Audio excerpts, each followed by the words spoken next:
So, how are things going? Don't ask. All right, then. Yeah. It is 5:47. This is KZOK. My name is Danny Bonaduce, and good morning to you. Good morning. How are you? I'm good. I like that shirt a lot. I can't ask you how you are because you just threatened me and told me not to. I don't like it when she says I threatened her. There's going to be some report that we don't know what to do with. No, it was the guy in the elevator, actually. Morning, Paul. Good morning. Don't ask. This guy in the elevator. I'm walking. It was just for being 5:30 in the morning. There's a lot of action going on. I'm walking from my car, which, as you know, is parked as far away from here as I can, underground garage, and I have, in my opinion, inadvertently frightened a couple of young ladies. Yeah. You know, it's 5 in the morning. It's underground. It's real well lit and everything, but that's just a tough gig to be a girl on her own coming to work at 5 in the morning in underground parking. They don't need my help to be, I'm sure, overly aware of their surroundings. So ever since I met the first lady and her dog, I make a big point to, from a distance, say, morning, so they're aware that I'm there. Well, yeah. I'm walking, and I can see a lady. She's parking her car. Well, I don't know if she's a lady yet, but she parks her car. She gets out, and it's a lady with bright pink hair, and she is going to be dead in front of me, meaning I'm going to be coming up behind her, and we're going to meet at the door. We're going to meet at the elevator. I don't want to sneak up behind this lady, so I went, good morning, kind of overly jovial. Yeah. Nothing. I don't know if she was wearing buds or what it was, but she buzzes at the door, and I said, here, let me get that, or something like that. And she turns around, and she sees me for the first time, and I'm going, here it comes, because I'm right up upon her now. We're both trying to get in the same door. And she goes, morning. Not, and no reaction whatsoever. And here's what I've decided. A short guy with red hair in a pink coat is not threatening. That's my new non-threatening look. I'm going to wear it for the rest of my life. Except every day? I'm going to be taller like in 2 or 3 weeks. Have I not mentioned that? No, Can I tell you, I had a weird thing in the elevator as well. I don't know if you guys saw this, but I get into the elevator with somebody, which is very rare at 5 o'clock Me too this morning. That's what I was talking about. Yeah. And I said good morning, and he says good morning. And I said, what floor? He says 1. So I push 1. And then we both look down, and there's a sock on the floor of the elevator. Well, that's weird. Yeah. And he's looking at me. It's very unlikely that people were doing their laundry. Yeah, right. Well, he's looking at me like it's mine. Like, I didn't bring a sock to work. And you guys got in at the same time? That's what I was thinking. Yeah, but I think maybe he thought I've walked on first. Yeah. He let me walk on first. Who's on second? And then he walked in behind me, and then there's just a sock on the floor of the elevator. It could have been like stuck to your clothes. Yeah, you pulled something out of the dryer, sock stuck to it. Yes, but it was not mine. So I think somebody in this building perhaps is walking around with a whole lot of laundry stuck to them, unbeknownst to them. But he looked at me like with disdain. Well, you're gross. Yeah, you are gross. Yeah, you're fairly gross leaving socks around. Seriously. I used to like to leave panties in my umbrella at my old apartment. In your umbrella? Yes. Which was weird. It wasn't even raining out. It's crazy. That is weird. I get in there. Don't ask. I got in the elevator now. There's 3 of us now. There's the lady with the pink hair, and on the other side of the lobby on the parking level, there's a guy at the door, and he looks at me like, hold that elevator, which I'm not planning on doing, to be honest with you. I'm planning on looking like I'm holding the elevator. Oh, like tried. You really tried. You know how they say don't hold doors for people? Yeah. And you don't. You don't open the door. You wouldn't open the door for old bosses, remember? That is true, yeah. So I will. I don't let anybody sneak in behind you. They could be murderers. I can spot a murderer. Paul's a murderer. There's not a murderer. See how easy that was? But it's just a security thing. All the doors are locked, and we've got key cards that we have to swipe to prove we're supposed to be here. I'm not good at that. I will. If you look at me and go, hold that for you. Yeah, I will. Definitely I will. And if you come in and kill everybody, I'll go, pretend you didn't do that. So now it's me and pink hair and that guy. And the axe murderer. And well, he turns out not to be an axe murderer. He works with us. Okay. He works in, I don't know what this is. I mean, I know what it is. I just don't know why it's called this. He works in traffic. Yet, he doesn't do traffic.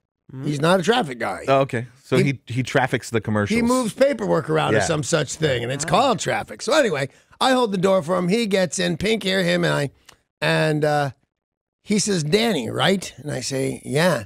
He says, I'm so-and-so. I didn't get his name because I thought he was an axe murderer. And so I'm going to call him axe murderer. And so we're starting to go up. The lady gets off at the second floor, which is Expedia. Oh, yeah. I just keep wanting to go, hey, I'm a great customer. Give me something free. Here, Expedia.com. I think that's them. That's them, yeah. Yeah, cool. But they don't give me anything. So she gets off, and it's now me and this guy, and we only have 2 floors to go. 30 seconds tops. So he says, whew, not used to getting up at this hour. To which I say, you are talking to the wrong guy, mister. And then I told him everything about getting up at 4 o'clock in the morning as a lifestyle for 20 years. You never get used to it. I think it affects your kidneys. Like my jacket, are you on fire? I hadn't talked to anybody yet this morning. I'm a big fan of talking. And now it's a stranger. My favorite thing, talk to some stranger. I love that part. So I told him 4 days worth of stories in a 30-second span between. And when he got up, he looked glazed over and like really tired and stuff. And he turned back to say good morning and then didn't actually say it, just kind of nodded. And I went, well, you shouldn't have asked. And I don't know if he has any idea what I was referring to, but I thought, don't ask me how things are going unless you want to know. Now, do you think if you jammed all those stories into such a short time period that any of them made sense? Or was it just facts thrown all over the top of each other? Who do you think you're talking to, mister? Not only do they make sense, they're like the commandments. They are carved in stone by the finger of God. So it was just overload that he learned so much about you. It just took him out of his game. Well, I don't want to judge him or his game. He started with him being so tired. Yeah, right. I was just trying to Danny Bonaduce, a.k.a. pot of coffee. That's what they used to call me in high school, pot of coffee. That may not be true. But no, he really did look fairly weathered. All right, quick question. There are 2 cars I see on the way home parked in my neighborhood. A 1971 Charger, which if it was all matching numbers and stuff, be worth close to $1 million. But it's not because they leave it out in the rain. They never park anywhere. There's a 1964 Mini Cooper with the British flag parked on the roof. And for some reason, it's become a game to find those 2 cars before I get home. Because what happens is there's this old white mansion near Cary Park that they made into an apartment building. Okay. But there's no parking. So these guys have to find parking. So every day I find those cars. In my head, I got a scenario about I know who they are and what they do. I know their shift, certainly. Sure. Yeah. So it's got to be kind of Amy and I are out in Ballard, and I mean on the side streets because we're playing, we're geocaching. So we're out in parks and all this stuff.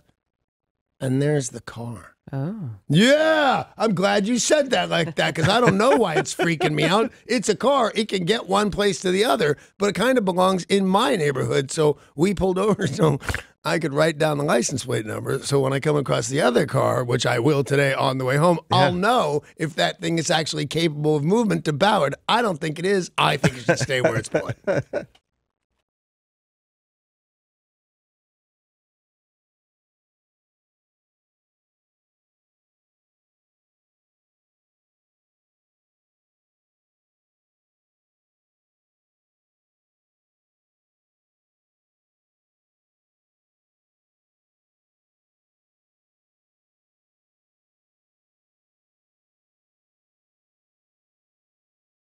Well, 6 a.m. and we've already got issues out on the roadways. Late last night, a tanker truck overturned on the West Seattle Bridge, and crews had to be called in to take care of the scene because it was leaking fuel.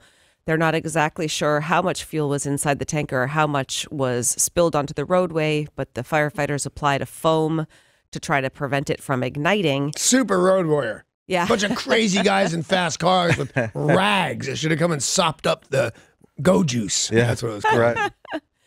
They are trying to make sure there aren't going to be any environmental hazards and trying to make sure that this roadway gets cleaned up, which it's not completely done yet.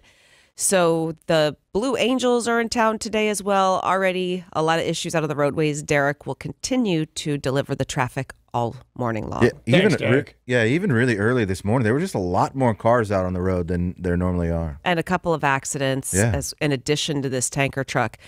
So that's starting off at 6 in the morning, and then knowing that we've got the closures for the Blue Angels, it might be a good day to stay home. And why do you have to close because of the Blue Angels? What is their ruling on Distraction.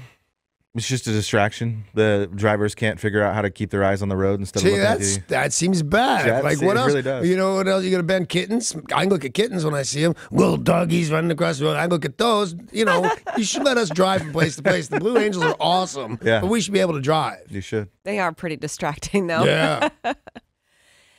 And investigators have arrested 21 alleged child sexual predators in the Puyallup area in a sting operation spearheaded by Pierce County and Washington State Patrol. Doesn't that sound super weird? A crime as horrifying as that, and then you hear Puyallup, not Chicago or the Brooklyn or something like that? This is something that is, they've done this in the past, and they call it net nanny. And they started Net Nanny back in 2015. In total, 205 arrests, 30 victims have been identified.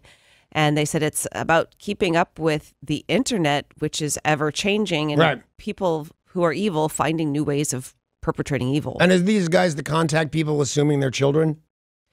I don't know the exact details of how Net Nanny works. I'm kind of thankful I don't know how exactly it works. Periodically, they do have people set up as a sting to try to, like, oh, let's go meet each other. This could also be... I got to mic that sweet tea. You just mic yourself to home. Yeah. Well, that's pretty good. It was. In some cases, it's foster parents who are doing bad things, inviting people into their home. They said in this case, the operation had access to more than 10 children at risk of abuse. So they haven't gone into a lot of detail about this terrible sting. Man, I hate the fact that it's come to Seattle, but it has. We have had a rash of... Yeah, I know. God, if she finds out. People going number 2 in other people's yards. Yeah. By the way, slightly awesome, to be honest with you. Because you come out and you see the poo and you go, oh, what a drag, and you clean it up with the dog thing or with the hose, whatever it is that you do. But the part where I go, that's okay with me, is the idea of the perpetrator. The lengths to which that person needs to go. You know, you can't just be seen doing that. Sure. It's not that easy. You go camping, right? Right. Not always that easy to do outdoors, like the whole thing if you're in a hurry. So part of me thinks this is fairly amusing. And in an urban setting, there's cameras everywhere, and a lot of these people are getting picked up on surveillance. And now that I know he has a rash, I think it's extraordinarily funny. Well, we've had this story come up mostly with people running. But experts say even if you're a serious runner, you shouldn't have to go every time you go running.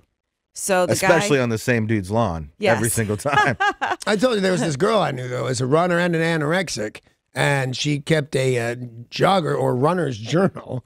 And I was looking at it one time just because I'm a nosy pain in the ass, and all it was runner stuff. And I wanted to know if it was girl-boy stuff, if it was stuff she was hiding from me. But then she was documenting her number 2s on her run and what she had to do. And most times she knocked on a stranger's house and they let her do it. But sometimes, like, behind the bushes. Could you ever do that? Knock on somebody's door and ask them to go? Yeah, absolutely. No problem. I'm fairly confident I've done it. Yeah, okay.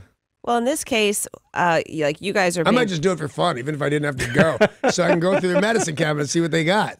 You guys are being pretty nice about it, acting as if it's just people who really desperately need to go. We know the guy in New Jersey was doing it on purpose. We know the purpose. Is that the school superintendent? Yes. Yeah. Yeah, no, I thought the guy, the way you're talking about it's come here, it's a rash. I didn't think this was sweethearts of people. I thought it was a mad pooper. Yeah. Well, in North Seattle, they are trying to catch somebody who is doing it. And the Seattle really do, unless they catch the person in the act. But they've been having an issue with a man going in people's gardens. So they're not sure. They think it could be a homeless person, but they're not entirely possible. Are positive it's people. Yes. All right. Yeah. I don't know whose job that is. Yeah. Let me shake this. Oh, that's people. I'm sure you guys find it real funny until it's your own front yard. Yep. Yeah, I wouldn't like that at all. Then it would be hysterical. If there's some guy poop in my front yard, I would howl at that. You would? If I saw the guy, it's so weird because I'm so weird. If I didn't take it personally, if I just thought he had to go to the bathroom, I'd go, hey, man, I might even invite him in to use my facilities. But if I thought he doesn't like the show, he doesn't like my wife, he had a run-in with me at some time, and now he's teaching me a lesson, then I'd have issues with it. Now, when you had to go in public recently, did anyone see you? You said you were walking up the Queen Anne steps. Yeah, I never went anywhere in public. Well, you went off in someone's yard. Nope. No, what happened? I think I know what you're talking about. I went, I had real stomach issues, real bad, and I went into what looks like woods or something like that, right? Small woods right beside the Queen Anne stairs. And I got into position, if you will, and that's when I realized, hey, this isn't the woods. This is Queen Anne. That's a house right there. And there's a person essentially posed to be staring at me, and I think she was, and for some reason, because it either had reflection on the glass or I just don't expect to see Danny Bonaduce pooping in my backyard, she did not see me. It was fairly horrifying. The Transportation Security Administration is reportedly considering eliminating passenger screening at more than 150 small and medium-sized airports across the United States. The proposal, if implemented, would of course mark a major change in air travel following the 2 decades of TSA presence since the terror attacks of September 11th back in 2001. Now, they have, in some cities, started to increase measures for things like laptops and tablets. Right. But now the TSA is saying, these are tiny airports. We're spending so much money. Nothing's going to happen here. Well, it's funny because it depends on how the way you spin that story. Because I'm thinking, I don't care. I think it's a great idea. Don't, because the one I can think of offhand is Palm Springs Airport. There's almost nothing there now. You can smoke. There's bars, and that's it. It looks like a place you'd spend time. There's a big statue of Sonny Bono. Where else are you going to get that? But, won't the bad guys just start flying into tiny airports or get to the tiny airport? Yeah, especially if we start saying this publicly, right? That we're no longer going to have the same safeguards at tiny airports. Because Palm Springs Airport, when I used to live in Los Angeles, goes direct to a flight. It's like an hour, less than an hour, 40 minutes or something like that. But then LAX, you're beyond security already. Right. You've passed security back there. Who knows what happens? So I don't know. Personally, I'd like almost no security whatsoever. And you just roll the dice and you get on a plane and you hope for the best. But as for normal people who cherish life more than I think it's a bad idea to get rid of security. Well, it's tough because you think about it like you said, Danny. Say it's Palm Springs. Say it's Fairbanks, Alaska. Say those two places like twins. Say it's Boise, Idaho. Small right. towns. How is the bad person getting the stuff they need and then flying out of that airport? And they're going to be on a small airplane. And then most of the time, if you're connecting to try to get onto a bigger plane, you have to change terminals and go through security all over again anyway. I think you're trying really hard here. I think you drive up to the Boise. How do you get to the small airport? You drive your automobile. You drive a boat to the one in Marina Del Rey, and you drive and you go to the one in Santa Monica Airport, tiny little private field. No, I think it's a weird idea, but I think in general they're right. These are small places. Nobody wants to bomb us, that's for sure. Why would you get to Boise Airport? But I think you're going to get on a plane that goes to somewhere with a bad guy, and that'll be bad news. I like that they're doing more with dogs and less with people physically. Yep. Yeah. Thieves have stolen priceless royal artifacts in a daring raid on a Swedish cathedral, and they stole the jewels and then made their getaway by a speedboat. Yeah, I saw it.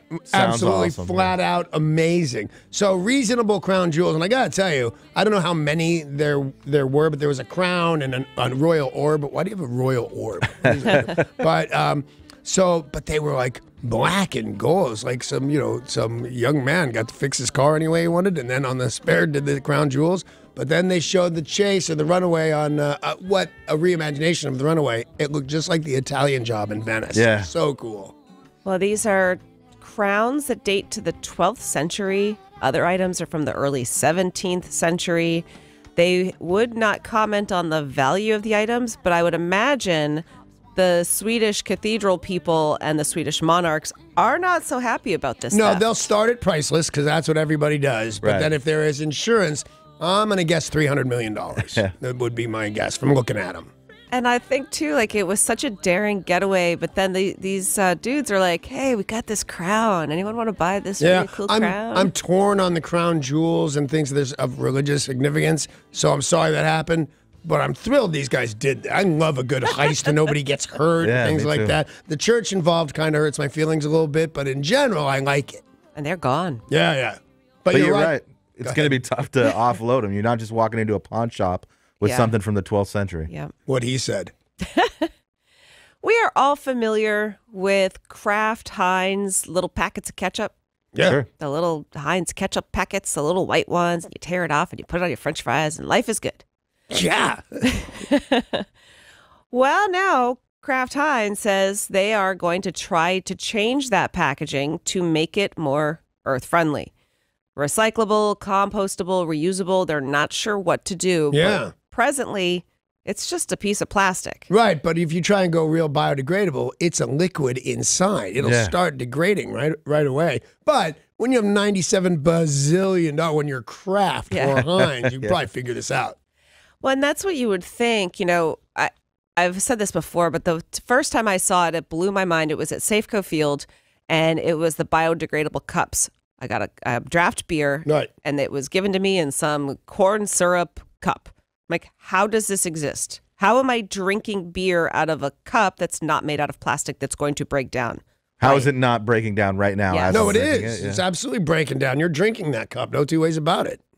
Well, An acceptable amount, but I've seen this commercial on TV. I don't know what it's for, drinking water or whatever. But you're in a cafe and the guy says, now this water from Colorado has exactly the acceptable amount of lead. So that's a thing. Yeah. You can have enough lead. You can have enough of whatever that is.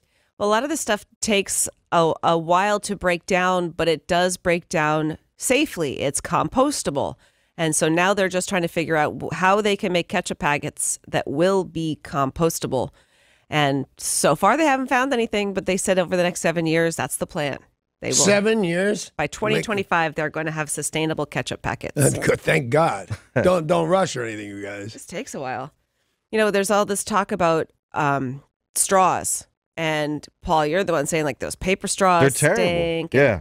If, Are the, they if the terrible? ketchup's anywhere as bad as the straws, then Are they I don't terrible or are you just used to the plastic? Because I find them kind of terrible, but I think I'm being kind of a baby because I'm used to what I want. They feel weird in your mouth and they start to get wet on the top and like That's what I break think. apart. Yeah, I don't like them. But I mean, I'm not big on saving the planet. Somebody else will do it. I got stuff to do. But, if that small thing, if being willing to drink out of a paper straw or even not use a straw, which is not right now acceptable, but I would do that. Oh, I don't mind the not using a straw, but I don't like the paper Oh, straw. my teeth will not have no straw. Well, I think a lot of us do want to take steps towards saving the planet. And for some people, that means reusing your coffee cup. It means having a water bottle that you bring to your office every day as opposed to paper cups. But the Center for Disease Control and Prevention says, please do not wash and reuse condoms after adult relations. Well, that's good to know. Yeah, sound advice. I Was think. somebody going to do that? Is that a thing? 3% of people have admitted to reusing the same one. My Oh, well, God. that I think is different. Yeah. Thought I'd throw that out there. No, that I think is different. Here's the thing. Let's make it a college student, right? Yeah. And I'll give this the best case scenario. I've got a better position on this, but I'll just take this one. You get lucky, Yeah. right? You can't believe it. She's been right across the hall in the dorm. She's so hot. Woo! And you do the wild thing and you got a condom. Then a roommate comes over about 3 hours later. You're 22. You're raging already. Couldn't be more. But you don't have a Jimmy anywhere. What are you going to do? What are you going to do? Don't tell her because she says, I'm sorry, I can't without a condom. What are you, crazy? I mean, you look around, read a book, and you say, oh, no, I'm sure I've got one. So you're that person that they're warning of. Yeah. Because you're passing whatever was on Becky over to Becky's roommate. Well, first, let me point out, I've never been to college, so I'm not that guy. But, yeah, if I've got to take the heat, because I know I either would do that. I can't even go into details and stuff about the things young men have used instead of condoms. Well, they are saying don't, because what's happening is people are reusing them to try to save money, and you are spreading things like Zika, Ebola, gonorrhea. Yeah. That are Wow, Becky had a lot of stuff. Becky's a tramp. not to mention pregnancy that you could pass on your baby. Spread pregnancy? Yes, Is that a thing that happens? because they don't work properly anymore. But so if you are going to wash it out, though, you shouldn't. But if you are going to wash it out, hot water, right? Is that a do thing? not ever wash and reuse. And More don't than use- 3% said they had. And if you think I'm going to sterilize this, I'll use lime. Yeah. Big mistake right Don't do there. That's that. all I'm saying. Hundreds of passengers on a Norwegian Airlines flight were forced to get off a plane as it boarded when a passenger made a comment about a bomb because he was unhappy with his seat. I don't think I can use the seat. No, that's Italian. It's not And Norwegian. bad Italian, too. This was a plane headed for London. A male passenger takes a look at his seat and he's mad. He doesn't like that seat. So he is overheard by other passengers saying something about having a bomb. Did he say that, or did he say, why can't I have a seat like Steve? Steve's seat is the bomb. No, he was angry and said something like, I have a bomb in my No, bag. that's what happened. You think? Yeah, and then he washed out his condom and he went home. Well, as you guys know, you can't say that. No, you You can't. can't. You can also briefly say hello to your friend Jack. Nope, you most certainly cannot. No. But you can say hi to your friend Gene and nobody just think you're clean. By the way, my maintenance guys did hear you saying hi, Gene. Oh, did he find that hilarious? Gene yesterday. He found that hilarious. See, man, stick with me for the comedy. Yeah, he'd never heard that before. No, I'm amazingly serious. enough. And Jimmy appreciates the double shout out you just gave him too in the condom story. No problem. I want to move into your building. Love KZOK. At least they used to. The New Zealand Transportation Agency has a new task at hand and a 7-year-old girl to thank. A little girl named Zoe. She was traveling down a road to visit her grandparents when she noticed a construction sign. That sign read, linemen, as in men are working up on lines. Right, like the Wichita lineman. Sure. You know, like here we would have signs up that say men at work. Yeah. Construction underway. Well, she said lineman. Does that mean a woman can't do that job? And they said, no, Becky. Actually, well, her name's Zoe. Girls can do that job. So she wrote a letter and said, you should change this to line workers so that it's not gender specific, so that girls don't grow up thinking, little 7-year-olds, that they can't do that job. Why? Because Becky's the only one smart enough to ask? Because other 7-year-olds are just stupid? Becky thinks a lot of herself and can't even figure out that her name's Zoe. Right. They are going to change it to line workers because they said it shouldn't be gender specific. So they're now going to change all these signs that cost to the taxpayers? I think it's stupid. Yep. I don't like Congress people. Congressmen, you can't talk to your congressman anymore. You got to go Congress peoples. Yeah. Firefighters, that one's fine. That one worked out nicely. That one's fine. And you didn't have to change too much about that. Police. Yeah. You just gave rid of the last persons? part. That L.A. Ram Gurley, what do you call him now? See? The one You just football made a player I know. sports joke. Damn Oh right. my And a God. fine one. Thank was you very great, much. Can we just hang out for a minute? That Yep. was pretty amazing. Live in that moment. It's time for today's Things Are Not Right in Florida story of the day. Yay. A California man visiting his relatives in Florida quickly learned the hard way that things are a little bit not right in Florida. He was taking a look in the backyard, walking around. They're like, oh, this is a really nice banana tree. He's like, this is our backyard. It's so great. When all of a sudden, a snake fell from the banana tree and wrapped around his arm. He freaked out. Took him a while to get it loose because it thought maybe the arm was something delicious to eat. He was able to shake it off. Where is Taylor, what's-her-face, when you need her? Swift. They were able to get animal rescue on the scene and took the snake into custody for assault. So hard to handcuff one of those. Next to impossible to put the handcuffs on a snake. He said, my arm hasn't turned black or blue. It hasn't fallen off. Like, it looks like he's going to be okay. He's not going to lose the limb. But You got to suck the venom out. Did he get bit? he did not. He didn't get bit. Why would you say Either well, way. If you want to suck the venom out, Paul, I understand completely. Just to be on the safe side. Sure.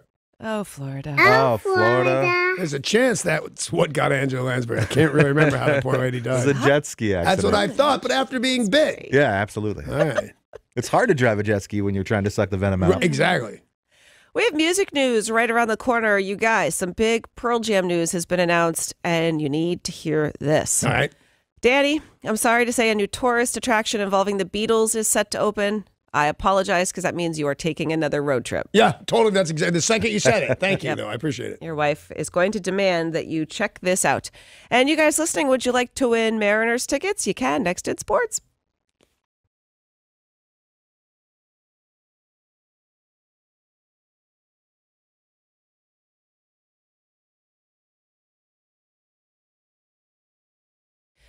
Starting with music news, Pearl Jam have just announced 10 o'clock this morning they will be selling more tickets to the sold-out home shows at Safeco Field. So those two concerts are August 8th and 10th. There are a handful of tickets that they had held back that will go on sale at 10 o'clock this morning. Why? What is the and other? I've seen other concerts do it. What's the logic of that? I think to some degree a band might say, hold 100 tickets for me. Right. And then they my decide friends, my mom. not going to use them all. Or let's open up another section and sell these for this price. You know, the venue might change their mind. These are specific seats. Tickets start at $112. And you can go to Live Nation's website or call 800-745-3000. And that's 2 nights at Safeco? 2 nights at Safeco. Man, that is some selling power. Sold out. That's Yeah, really. well over 100,000 tickets at one venue. Yeah. And the band, of course, is pledging a minimum of $1 million to go towards homelessness initiatives in Seattle. Pearl Jam, we love you. Because I know Eddie's listening right now. Yeah. Hi, Ed. And Jimmy and Gene and Jack. All right, Danny, your next vacation is set. Is it somewhere weird? Because I don't mind these things that much. You're going back to Liverpool, my friend. Why am I going back to Liverpool? There's nothing there. There's a statue of John Lennon. It's very nice. I touched it. Because there's something new that's going to be there. John Lennon's sister, Julia Baird, and others, including their big producer, announced the opening of Strawberry Fields. Strawberry Fields is the orphanage. Right. And they have decided to make it into a tourist attraction. The site had been empty. And didn't they just Tore it down. I tore it down. I have a brick from Strawberry Fields Yep. in my house. Well, they are going to be turning this area. Apparently, they didn't tear it down completely. They just took a lot of the bricks away. They're going to need Danny's brick back so they can Well, they're rebuild. going to have to buy it at a premium, man. Because by the time you buy the dumb brick for $50, Yeah. it's You gotta another ship $50 it. to get it Right. here. It's a $100 brick. They're going to be turning it into a training and work placement hub for young people with learning disabilities. They're working with the Salvation Army. And this is the site of Strawberry Fields where the song was born. John Lennon used to walk the grounds. You can't look at handicapped children and call it a tourist attraction. That's beyond me. Yeah, that seems rude. They are going to have part of it as an actual Beatles tourist attraction. Huh. So there's going to be an exhibit about the home, why the song was written, and visitors will be allowed to explore the grounds exactly the way John did as a child. You know, everything about this sounds stupid. Not that it doesn't sound great. People, children with disadvantage and things like that. Great.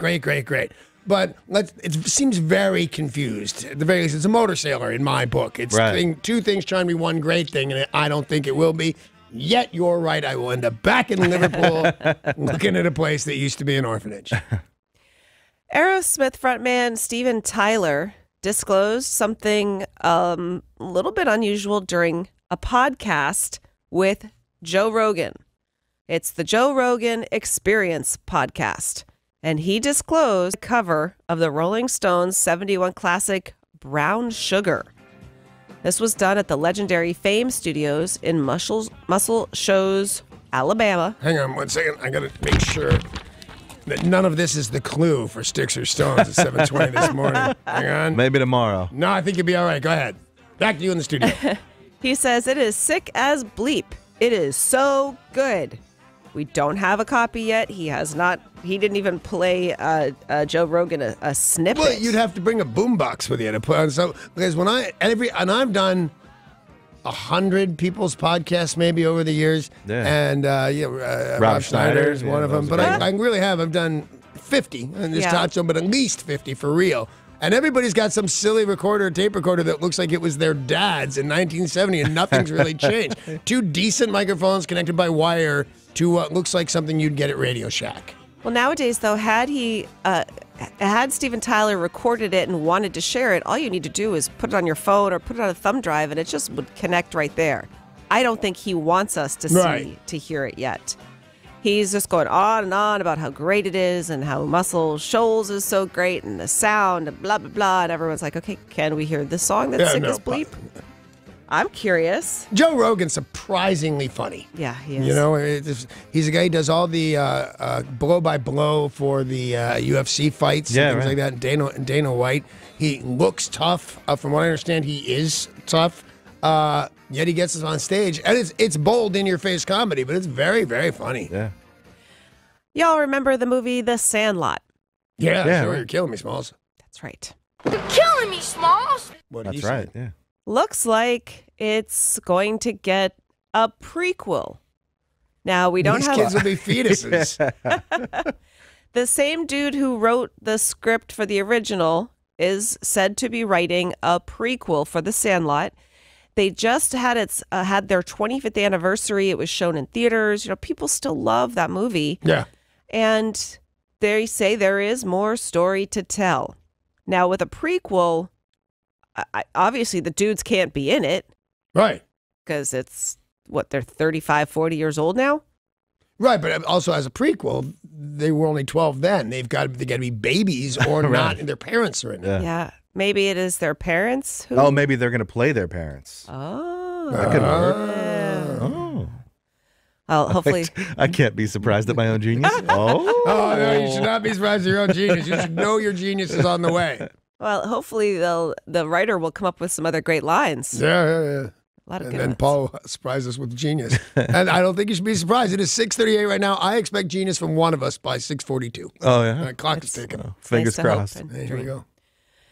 Handsome actor Patrick Dempsey, known for his huge 80s movies and then, of course, for playing McDreamy Yeah, on Dr. Grey's McDreamy, Anatomy. sure. For like 11, 12 seasons before they killed him, right?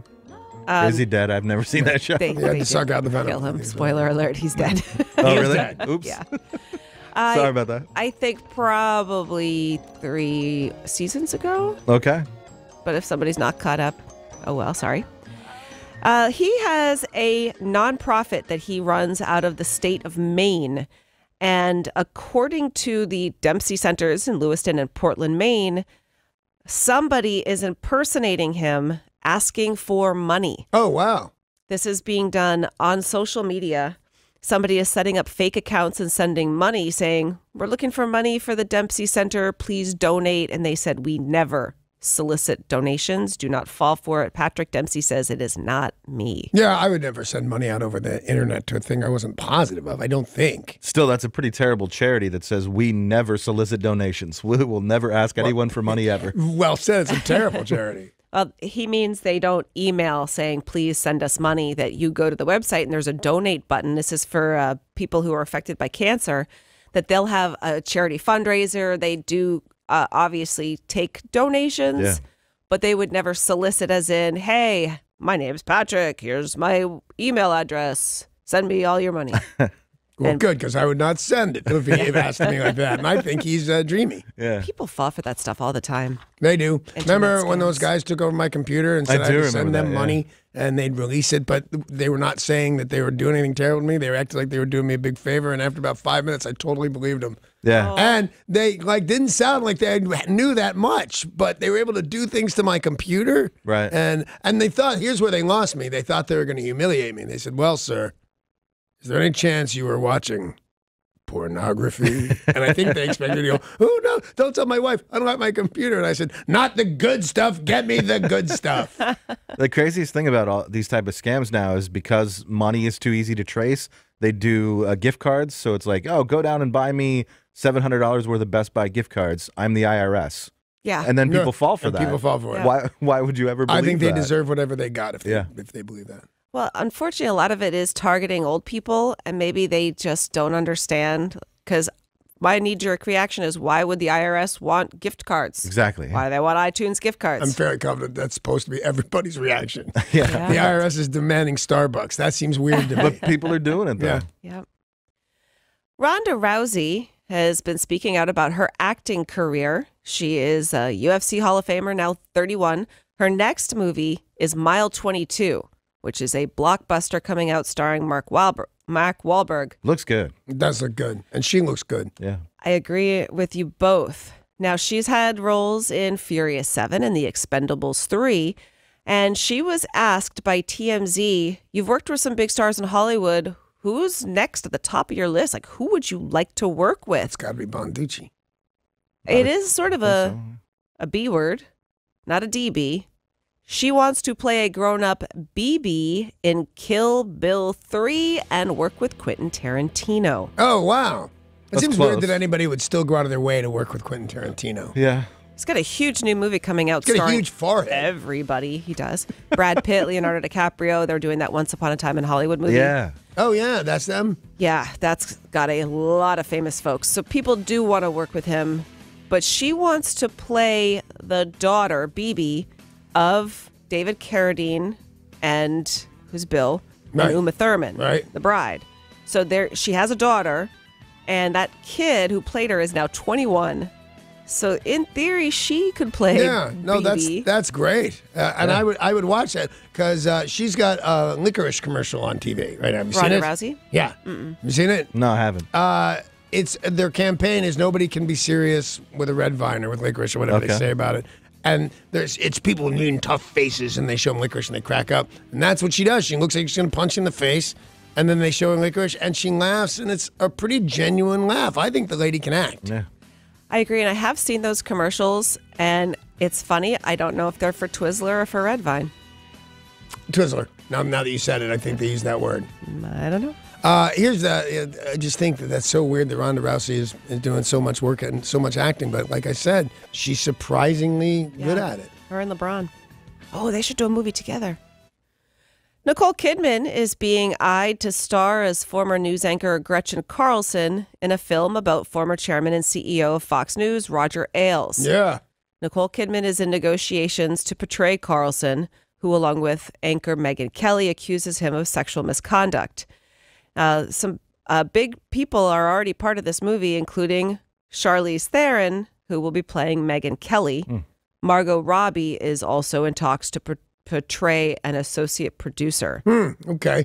So it looks like this movie is going to be pretty big. Yeah, I would imagine so. I don't like Megyn Kelly, but she sure is purty. You know? Yeah. And I have not, I'm probably being unfair. I've only seen one or two things of hers, but they're clips. I haven't seen any of her whole show or anything like that. I've been, a lot of people have mentioned she's really nasty to be around. But I can't form a great opinion, but of the couple of moments I've seen of her, she seems negative to me. I liked her on Fox, but her standalone show is getting destroyed. They say it is terrible. It is. I haven't watched it. I've watched minutes of it, and it's awful. Danny Bonaduce has a birthday next weekend. Yeah. We you know are what I'm getting? What? A star on the Hollywood Walk of Fame. Paul got it for me. Oh yeah. I talked to him about shipping, and they're saying it might be a little delayed. Get that pickaxe that guy left. Well, Danny does not want any gifts other than that star, but he does want your presence, and that would be at Chandler's. He doesn't want any gifts, but he does want your presents. The other kind of presents. Yes. Remember, you were waiting for that genius. There it is. There it was. It's 6:45, so we were late, and she took the spotlight. Chandler's Crab House, South Lake Union, free. You are invited to join the birthday bonanza. So live broadcast starting at 5:30 in the morning, free pastries and coffee from Schwartz Brothers Bakery. We're going to have giveaways and music and so much fun. All we ask is that you RSVP to this free event, KZOK.com/Danny's birthday. Next Friday, a week from tomorrow. Very excited about it. Let's take a look at sports. Sports brought to you by Bradley Johnson Attorneys. If you're facing a DUI, call 1-800-DUI-AWAY, 1-800-DUI-AWAY. It was a tough day game for the Seattle Mariners yesterday. They fell to the Houston Astros 8-3. That was the final score. So we know this is a crucial series playing Houston, who have been leading. Derek, where are we in the standings now? We are currently 5 games behind the Astros, which has us tied with the Oakland Athletics for the second wildcard spot. Boo. Yeah, that seems like a lot of verbiage. That was a bummer. We lost again yesterday, and the A's won again yesterday. Boo. Have I said boo? Yes, you have. They had a hot July, and us not so much. Yep. Well, they're going to turn it around. Yeah.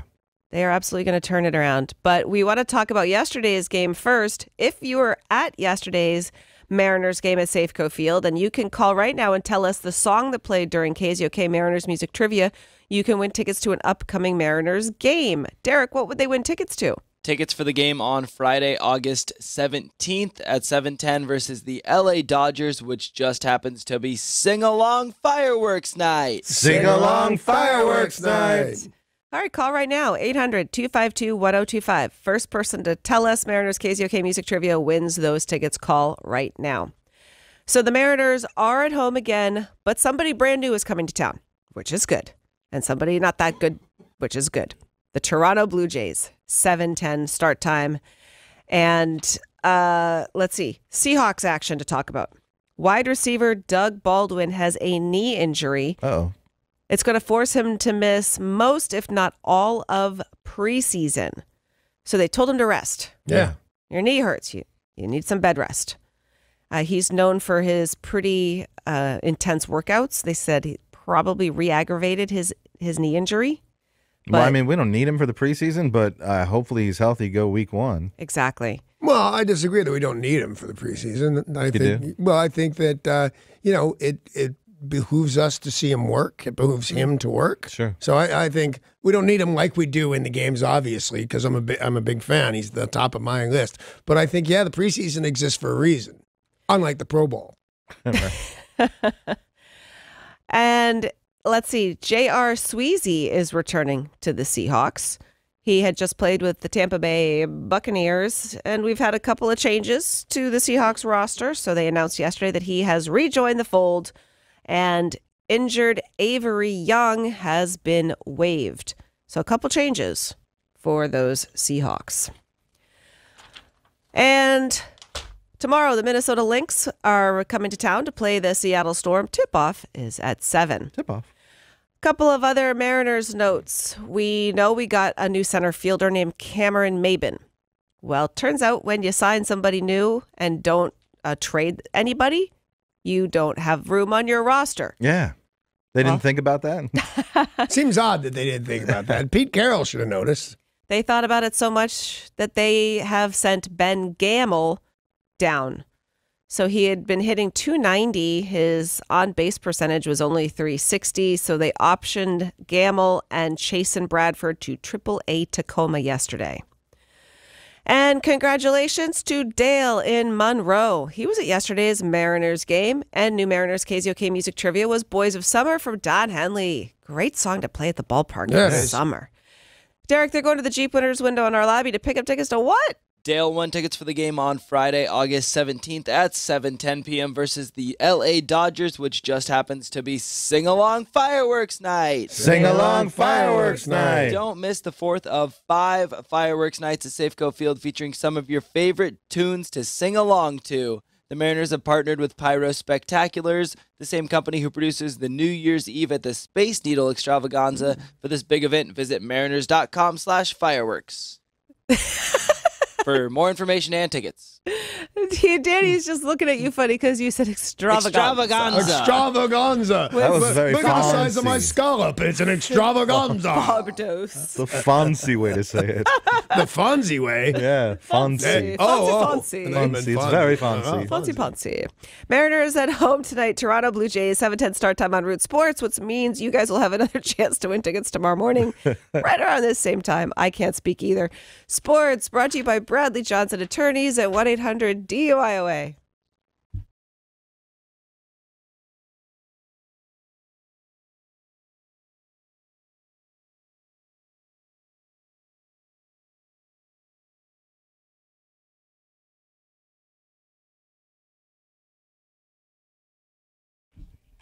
Sure, sticks and stones would both hurt if they hit you in the head, but that's not what we're here to talk about, ladies and gentlemen. It's 7:20 this morning. We're playing a great game. It's called Sticks or Stones. And if you play and win, it's usually pretty easy. You're going to win some tickets to see Sticks at Tulalip Resort Casino Amphitheater. David Hasselhoff yesterday revealed that he got married again. Yeah. Some people were surprised because he's been married several times, but his last marriage didn't end well, like a big, you owe me this amount of money and I need this amount of support. And then he was fighting that. And So typical divorce. Yeah, it's divorce is what you mean. Yeah, this one just seemed like his first one wasn't that big of a deal. You divorce the person, you pay him. This one just seemed Mine like... too. My first one was easy. Right. And then the second one... Woo! Out of dough. And sometimes, though, it seems like you figure it all out. Everything's done. But then they want more. They want something else. And you're like, this thing is finished. He had a real hard time getting a divorce. I was a little bit surprised to see he would do it again. Yeah. But sometimes they say third time's a charm. I agree with that. In your case, marriage for sure, right? For sure. I think third time's the charm on a lot of things. I think that got to be an expression because it's accurate. Yeah. Well, the first time you fail, the Right. second time you're better, but then the third time you're like, I got this. That's exactly what I thought. I thought, it's a new marriage. Third one. I just won't speak for the rest of my life, and I might make it through this one. I mean, if you think about third time being a charm, would you say your marriage is what it is for you that sticks out? as being the third time is the charm. Yeah. Sometimes you learn something's better second or definitely third time around. I think I like the Godfather movies a lot more the second and third time around. Yeah. They're just, I kind of glazed over the first time. The second time I watched The Godfather and then watched Godfather 2, I went, no, I get this. I might as well change my name to Corleone. I totally get it. So I would say one of the many things, for example, my marriage, but also getting stuff, and that would be The Godfather. Yeah. I needed to see it a third time. I would like to see The Godfather a second and third, Godfather 3 a second and third time, and somebody will have remade it, and it's good this time. Yeah, because it wasn't good last time. No, and I keep saying, well, maybe I should rewatch it, and it's not as bad as I remember. No, it is. It's worse. It is. But first 1 and 2, yeah. You guys listening, what did you learn better was the second or third time around? What got better? Third time's the charm for what? 521-1025. Or text in 90627.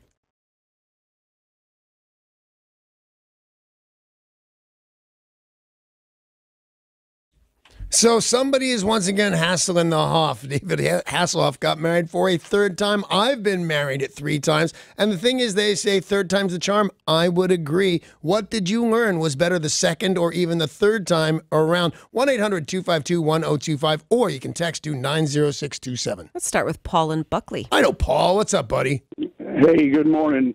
Well, Danny, this is a learning curve thing. It's called crashing or not crashing on your motorcycle. Yeah. And the third time when you save it, you've learned something.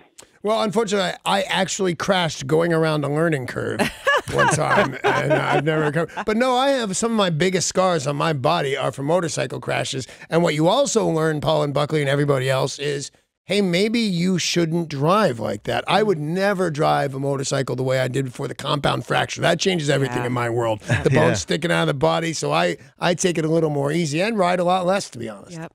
What did you learn was better the second or third time around? That's the question we're asking at 800-252-1025 or text 90627. Danny says the Godfather movies. Yeah, and I'm totally right. You are definitely right. No one you'll probably disagree on, although you don't really probably have the information as a vegetarian. I don't know if you'll agree, Paul. Yeah. Kidneys. Ew. Every time I've had kidneys when I didn't know about kidneys, they was like, that is the grossest thing. They smell like just what kidneys do. Right. And then eventually, maybe 2, 3, maybe even more times, that, in my opinion, is one of the most outstanding little cuts of awful there is the kidneys. So at least 2 or 3 times, but then you're going to love them. Maybe I didn't try them enough times because I didn't get the taste for kidneys. You didn't? No. But I'll have to try them again because you're probably right about Or it. try them at a restaurant where they like specialize in that. A lot of certain kinds of restaurants special in it because they are fabulous, but they don't taste like anything else that comes from a cow or a pig, whatever, when you're eating their kidneys. So and what I'm saying is you don't have to learn to love these. You wouldn't be the weirdo. They taste strange. Yeah. You need to get a vibe on them or go, no, I don't like that. I'm moving on. I will say sushi is better the second or third time around. Because the first time you have it, if you have traditional Japanese sushi, it is just raw fish and strange textures. Yeah. And you learn what you like and what you don't like. A second or third time, you're like, oh, hell yeah. Hell yeah. Give me that El Toro. No, that's a Mexican restaurant. No, that's El Cerrito, which I like. First time. And El Camino. El Or El Camino, Canyon. also fun. A car, a truck. What are you going to do? What you learned was better the second or third time around. 800-252-1025. Text 90627. Paul, what do you think? I'm going to say Danny's absolutely right that a lot of movies can be better when you see them again. And for me, the movie Fight Club, watching it the second or third time around when you actually know that Edward Norton and Brad Pitt are the spoiler alert. Spoiler alert. You can't go hung like you don't know if you know. Yeah, like there's just so much more you see, so much more you pick up on when you watch it a second and then a third time. Brad Pitt does that kind of. You ever see the movie Snatch? Yeah. Is it Snatch or Snatched? Snatch. Snatch. Yeah. You can't understand a word Brad Pitt said. I don't know how he does that. He should have gotten an award for crazed Irish accent, I believe it is.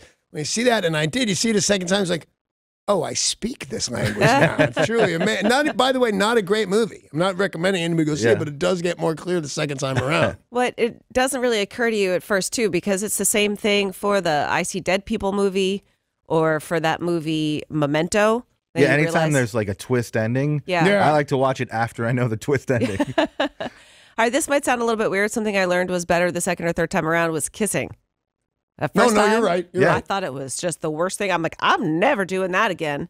Second time, I was like, All right, I'll try this one more time. Third time, you're like, I will kiss anyone on the planet. Just bring them here. First time I ever kissed a real girl. We were children, but I mean, we knew we were going to kiss. It was something like spin the ball. There was some reason that we were going to kiss automatically.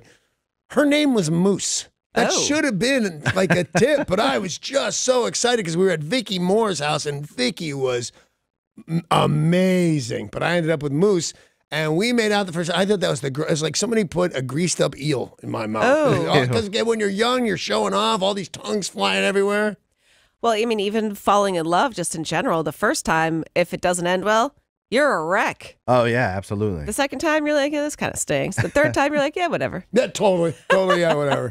We do have some text in the 90627. Scotch is better the second or third time around that you try it. Yeah, I would first time love it's to learn. disgusting. Yeah, somebody texted skydiving and sex, but not necessarily together. Those two separate answers. I have seen more than one video of those two being combined. Yeah. But I'll say, it's a And funny it's got to thing get easier people the do. third time you do that. I will go with sex for sure. Yeah. I was just talking about this last night with my wife, and I have no idea why. But in a young man's world, it's extraordinarily brief, and you know it shouldn't be. So the first words out of your mouth the first time you do it are, I'm sorry, or something like that. And then it stays like that for the next 15, 20 years. Yeah. I thought you guys just lied about all that stuff. Like every guy is bigger than he claims to be, and that I'm surprised you guys are not like, I was a superstar.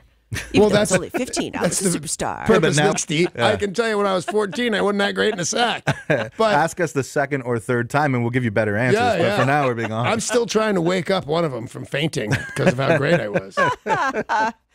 Tori, is there something you learned was better the second or third time around? The band Journey. I used to think they were super cheesy. I couldn't get into it. I mean, one of their lines, when I'm alone all by myself, like that's really dumb. But now I love them. I think they're great. Infinity is a great album. I think that's actually a pretty darn perfect example When for I'm music. alone, that one? All Yes. by myself. That's it, I'm Duh. out. Yeah. I mean, it's a little redundant. I'll give you that. Well, no, people can be, it's like the sad song. People being alone in a crowd. You ever Sure, heard yeah, that yeah, song yeah. or Yeah, that of movie? course. Yeah, I'm alone in a crowd.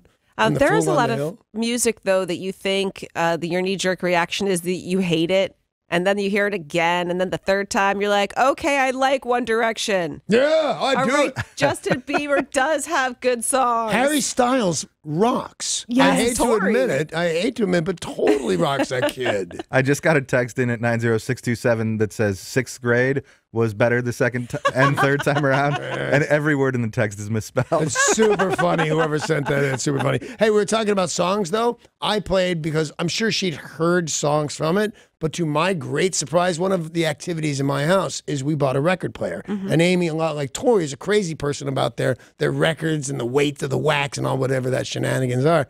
But I said, when was the last time you heard Bat Out of Hell?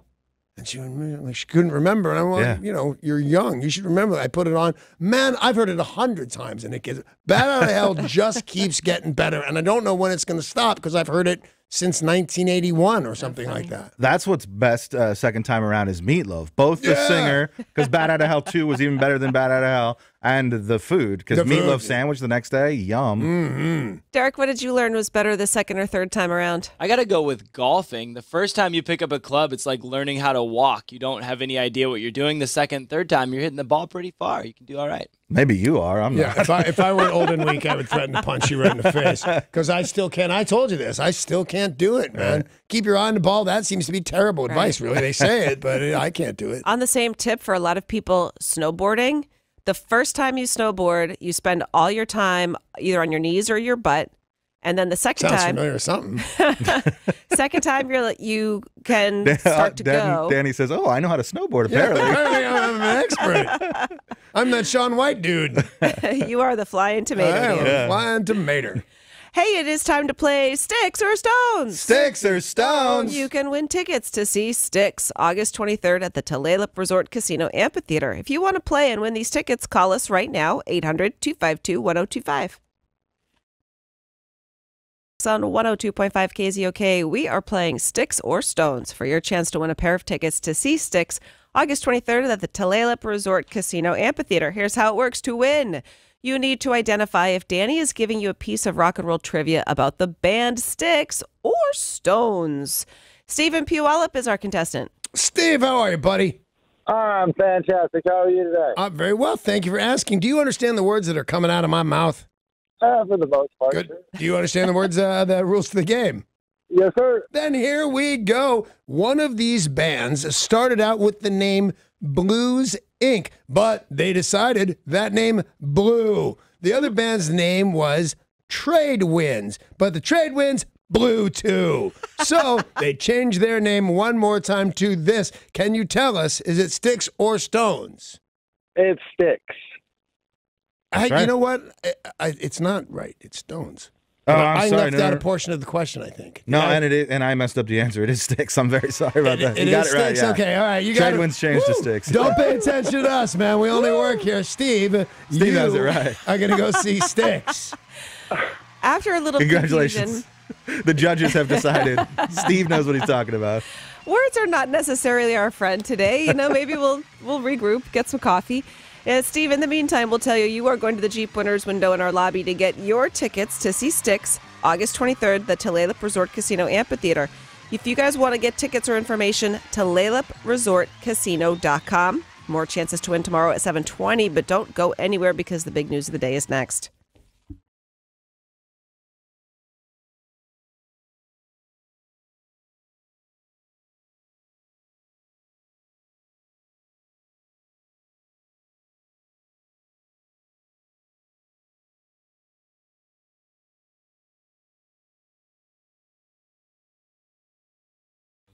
Woohoo! It is the big news of the day, and it's brought to you by Goldberg Jones Divorce for Men. Call 1-800-DIVORCE or go online to goldbergjones.com. We'll start with a story about President Trump. All right. He was in Florida, in Tampa, championing the concept of voter ID to prevent non-citizen voting. During this rally in Florida, Donald Trump said this. You know, if you go out and you want to buy groceries, you need a picture on a card. You need ID. You go out and you want to buy anything, you need ID and you need your picture. No, you don't. Yeah, not a big lie, though. I don't think we caught Really? him in anything. I mean, No. I ran into that problem think he's last an night. idiot. I was at the grocery store. I was trying to buy a gallon of milk. I didn't have my milk ID on me, so they just wouldn't let me do it. But at the two grocery stores where I go to get Amy's booze, not the third one, not Safeway because they've known me forever, but the Yeah. other ones, they card me, and it's not obviously they don't think, oh, that guy's under 21. It's just a thing. Try So when going you buy anywhere alcohol- inside the airport without your ID. No, I don't think he's that far off. He's a ridiculous man, born to be made fun of, and I just feel like that isn't the one. That's just okay. He's I mean, out of touch. Yeah, I think he just has not bought groceries, maybe ever. No, because 30 years ago he needed ID? You don't need ID. He's wrong. He was Right. never right. He wasn't right before. He's not out of touch. He's an idiot. Yeah, they're just saying, you should know these things. If that's your platform, here's why you should have an ID to vote. We have to have an ID to grocery shop. Well, that's not true. If you're writing a check, there's So- a million reasons to make him right, but he spends more time being wrong. I don't think He's it hurts wrong. anybody to have a picture ID. My son didn't have a picture ID forever, and I finally called his mother. I said, that's completely unacceptable. He needs a picture ID, whether it's a driver's license or an ID.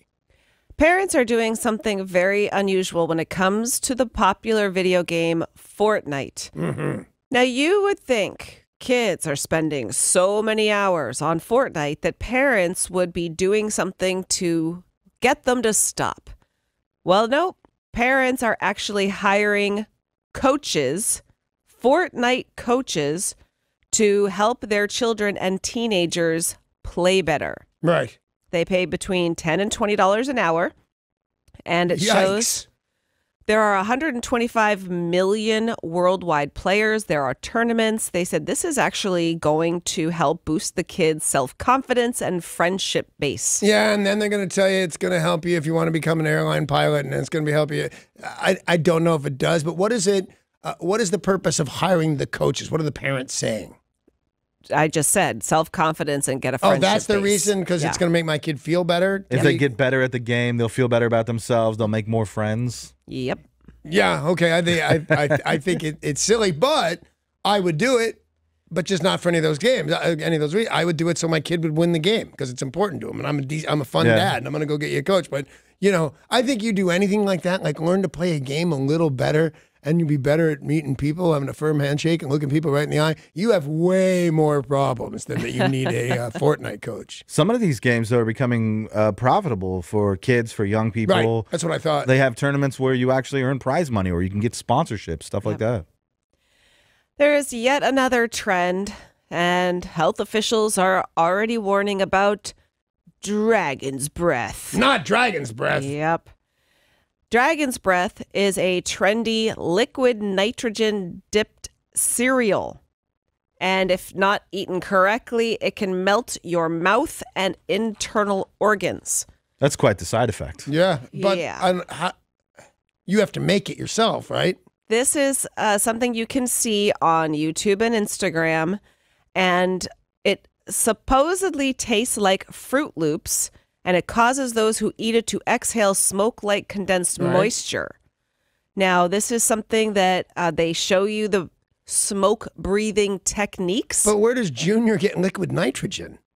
Paul, do you know where to get liquid nitrogen? I wouldn't have a clue where Not to get me. liquid I don't know where to nitrogen. get it, but that's what the internet is for, my friends. Now, unfortunately, people aren't doing it properly, and several people have been injured, according to the state health department. And they said it's residual liquid nitrogen that then can cause frostbite. If it touches your skin, causes frostbite. It's a gazillion below or something like that. It's crazy. You know where I've found it? Because I wouldn't have known anything about it till the cooking shows. Then all the fancy chefs started using weird gastronomy that involved liquid nitrogen. Yeah. And you have to wear like a hazmat suit to pour it. It's a stupid trend for chefs. Yeah. Let alone for people on YouTube trying to make dessert that tastes like Fruit Loops that can then make them look like they're a fire. If you want something that tastes like Fruit Loops, buy Fruit Loops. I'm with you. Okay, then. Although I'm pretty crushed when I learned that Fruit Loops all have the same flavor because I still eat them. Just the other day, I had some Fruit Loops. I was at the airport. It sounds weird. And I still was eating them. I was in a lounge and they just had them for free. So, I was like, I could eat the yellow ones. I could eat the purple ones. They all taste the same. You know what you got to do? You got to do what I do, and that's never believe you. Because if you do, you're going to find out the Fruit Loops do taste all like. I was shocked when you told us. I was more. First of all, I said, not true, not true. You're crazy. Yeah. But it is true, and I had to flush that from my mind so that I could love them once again. Well, I still ate them the way I used to. One at a time? Colored. I can have two at a time, but it's got to be the same colors together. Pairs. Yeah. I don't do it, yet I totally understand. Do you organize them in the bowl before you do it? Like all the yellows go over here, all the green go over here? I should preface it with I don't use milk. I just eat Fruit Loops. Okay. So I just use my fingers. No spoon needed. And then I wash my hands.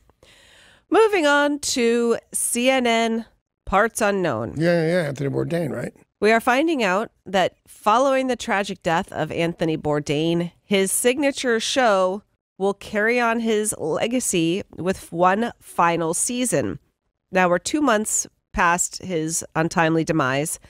He was in France. He had been filming an upcoming episode of Parts Unknown.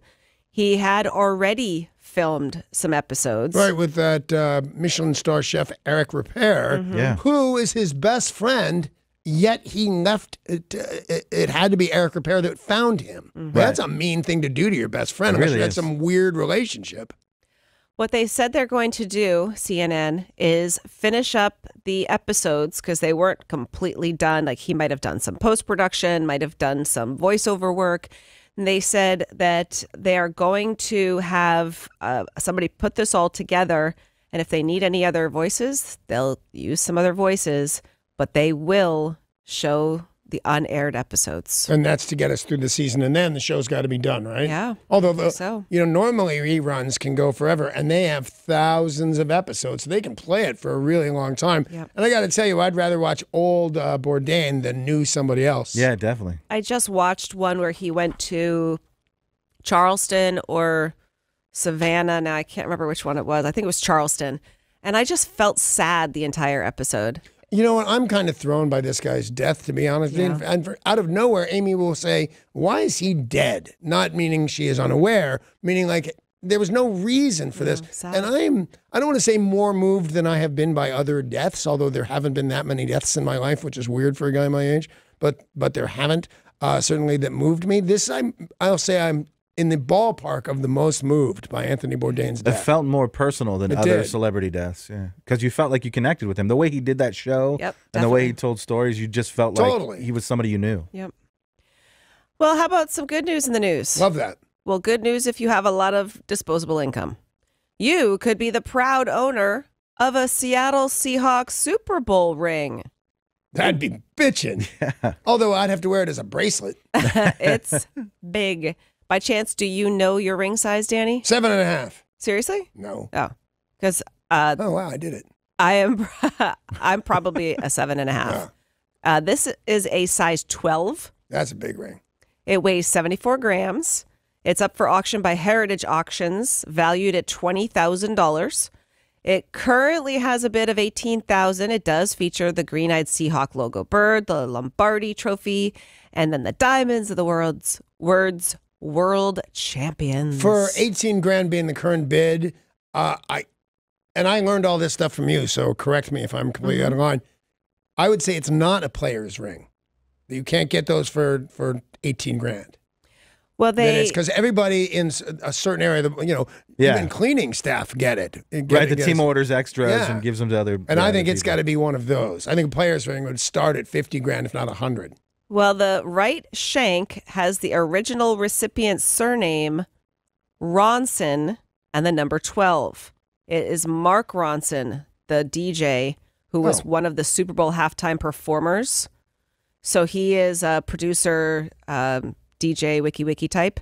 And I mean, size 12 seems enormous to me. Why is he selling it? Don't know.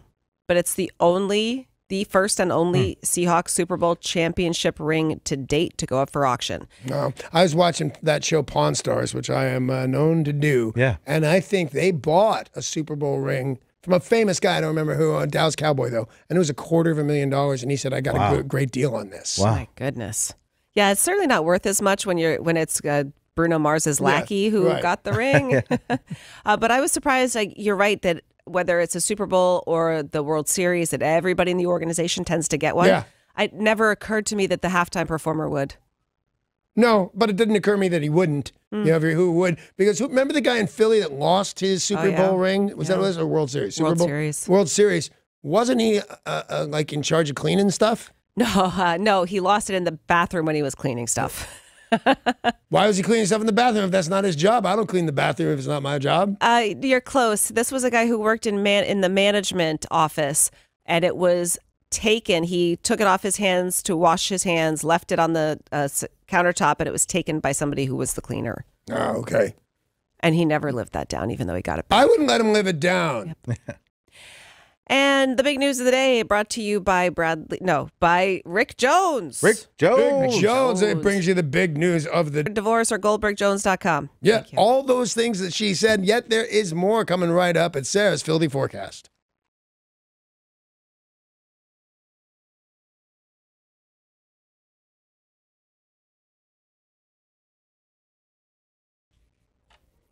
It's Sarah with your Filthy Forecast.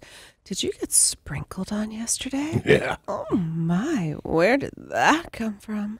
Sometimes you get wet all out of the blue and you just never know what might get you there. A quick passing shower nailed us yesterday. And some sky juice falls today too. Some what? Sky juice? But this afternoon, it'll climb up to a delightful 69 degrees. I love it when that happens. Yeah, I'm shocked. Cool and cloudy tomorrow. Over the weekend, it'll reach around 80. Nice, thick, firm rays of the sun will touch us from top to bottom. Do you need help rubbing out and in the lotion, sunscreen? Sure, why not? Yeah. I'm here for you. The best weather front in Seattle. I'm Sarah. I'm going to go rub out my Lotion, yeah. Oh, no matter how it goes. And the sky juice, that was fabulous, my friend. That was Sarah's Filthy Forecast. And by the way, let me tell you what's going on tomorrow, right around this same time with Sarah and her beaver. If you know where Sarah's beaver's been tomorrow morning, right around this same time, you call in and you win. You are going to get a $50 gift card to Zeke's Pizza.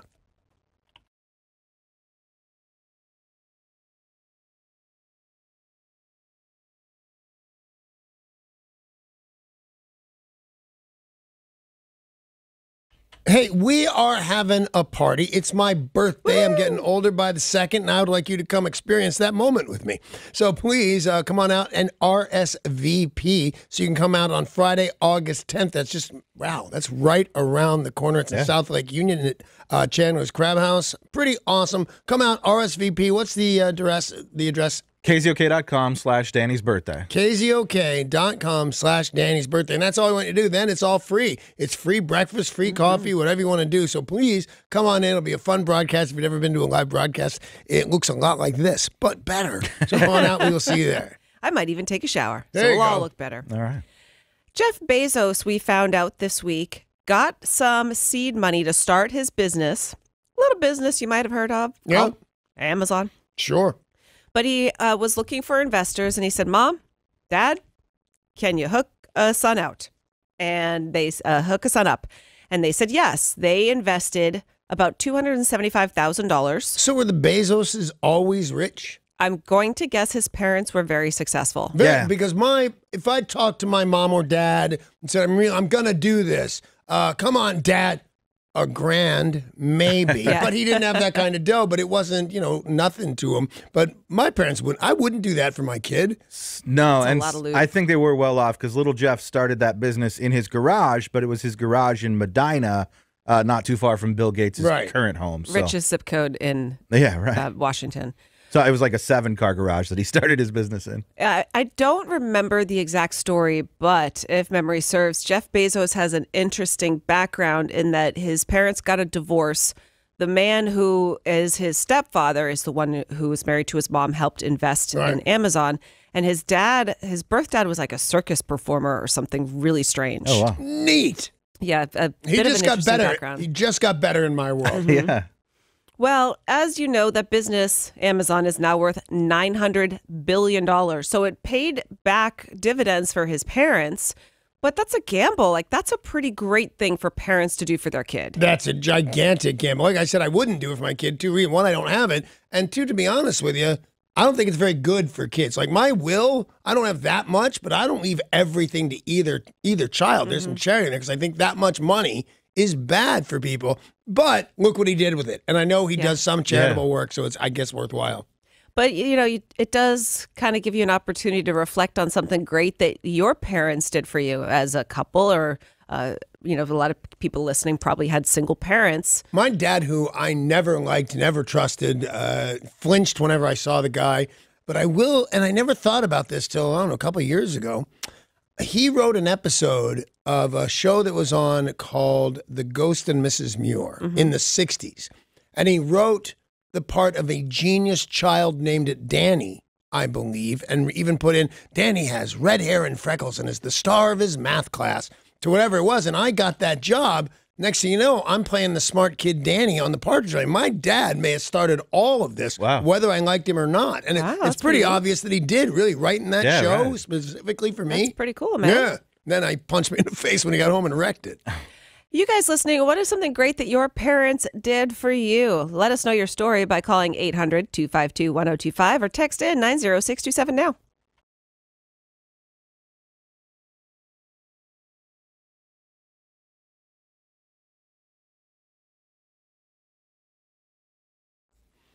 I know it worked out well and everything, but Jeff Bezos' parents gave him $250,000 so he could start a business in his garage. It's like, in my opinion, it's like buying your kid an electric guitar and saying, practice a lot because being a rock star is a good investment. That's likely to happen to Bit you. of a risk. But then you turn out you're Eddie Van Halen or you're Jeff Bezos, and it really does work. So the question to you folks out there is, what is something great that your parents did for you? Call 1-800-252-1025 or text away, my friends, to 90627. Let's hear from Richard in Seattle. All right, Richard, what's up?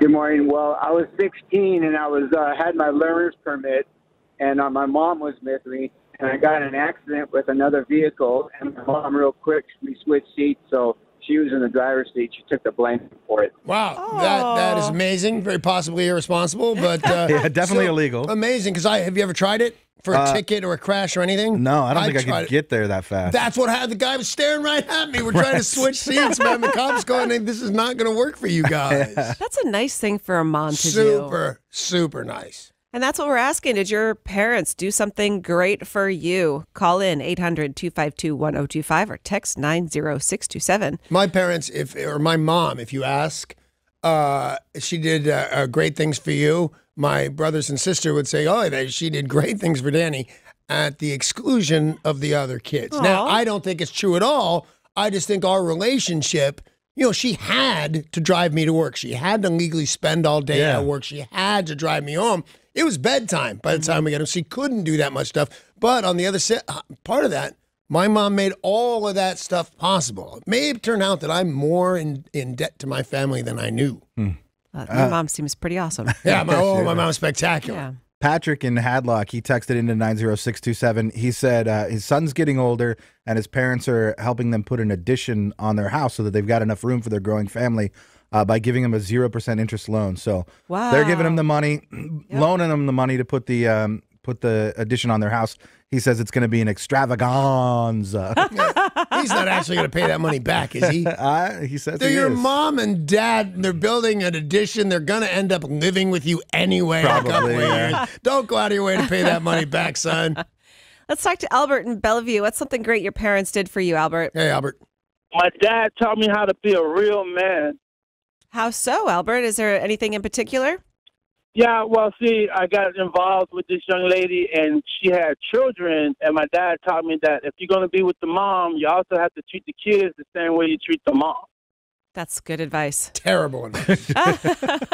But it depends. Is he treating the mom nice? Because you should treat the kids nice. I don't know what he's treating the mom to, but I don't know what you should treat with other people, if you know what I'm saying. Albert, are you still with this lady? Okay. Albert's trying to defend his honor. What? He shouldn't be honor. What are you, crazy? What's up, Albert? I was just the kids were great. Mom was great. My dad was really surprised that I could be that person because of the way I was when I was a teenager. I was a little rambunctious, troublemaker. All right, buddy. And good on your parents, and then good on you, because that's a real, no kidding, that's a real responsibility. Yeah. Because you do have to treat those children like your own. Yep. There's no two ways about it.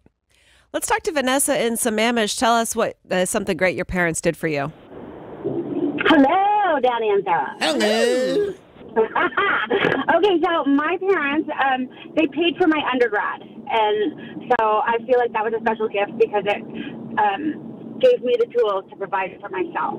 Yeah. And not getting saddled with a huge student loan. And I'll tell you what else they did, Vanessa, in my estimation, and is everything they did besides just pay that loan, what they did that instilled you needed to do that. You needed to go to college. You need to graduate college. You needed to pay it off when it gets... All the talks that make you do the hard thing, that's a real grateful trip to your mom and dad, sure. I think. Well, you think about it, a lot of kids think that their parents have to send them to college. You could pay for your own college. You're an adult when it's time to go to college. You could also pay for yourself. You could also move into my basement. Nobody wants that. Good morning to our friend Denisha in North Bend. Hey, Denisha. Oh, hey. Hi, I just want to say for the record, both of our parents were so supportive. My husband's parents and my parents, but they were always just really there for us. You know, of course, a lot of good advice.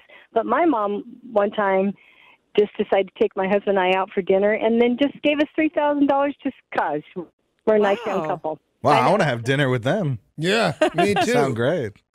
My mother-in-law and father-in-law inherited a little house in some village in Italy. I have not been there yet. But it's not worth like that much, not worth a Seattle house. It's in a small village with about 300 inhabitants, but it's still nice, and they do want to keep it in the family and stuff like that. And I don't know if this was nice, or it feels like it was nice to me. We were there, and we were having dinner or whatever, and we looked, and in our glasses was a piece of paper, and we pull it out, and it were checks for all her kids for $3,000 to finance a trip to Italy and see that house. Oh, wow. So I thought that was pretty cool, too. I wonder why that number is 3. Yeah, that's what reminded me, and I've completely forgotten it. Anna Marie in Everett, what is something great your parents did for you? Well, not parents. How about parents? All right. Sure. Okay. At a time when daddies didn't raise their little girls back in the 60s, my daddy was a merchant marine. And my mother decided that she didn't really want to raise kids anymore. So he left his career, he left the sea, which he absolutely loved, came home, took care of me, and became a paint maker. Became a what? A paint maker. Paint maker. Yes. And Maker of raised paint. you. Huh? And he's the one who raised you. Pretty amazing. Are you still mad at your mom? I don't really have a lot of feelings. Okay, well, have mine because I'm mad at your mom. Of course. I'm totally We're all mad at her mom. We're all mad at her mom.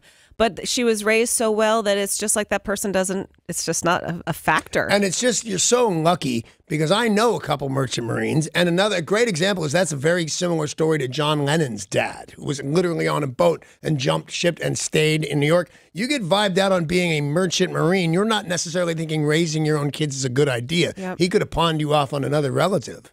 So good on your dad.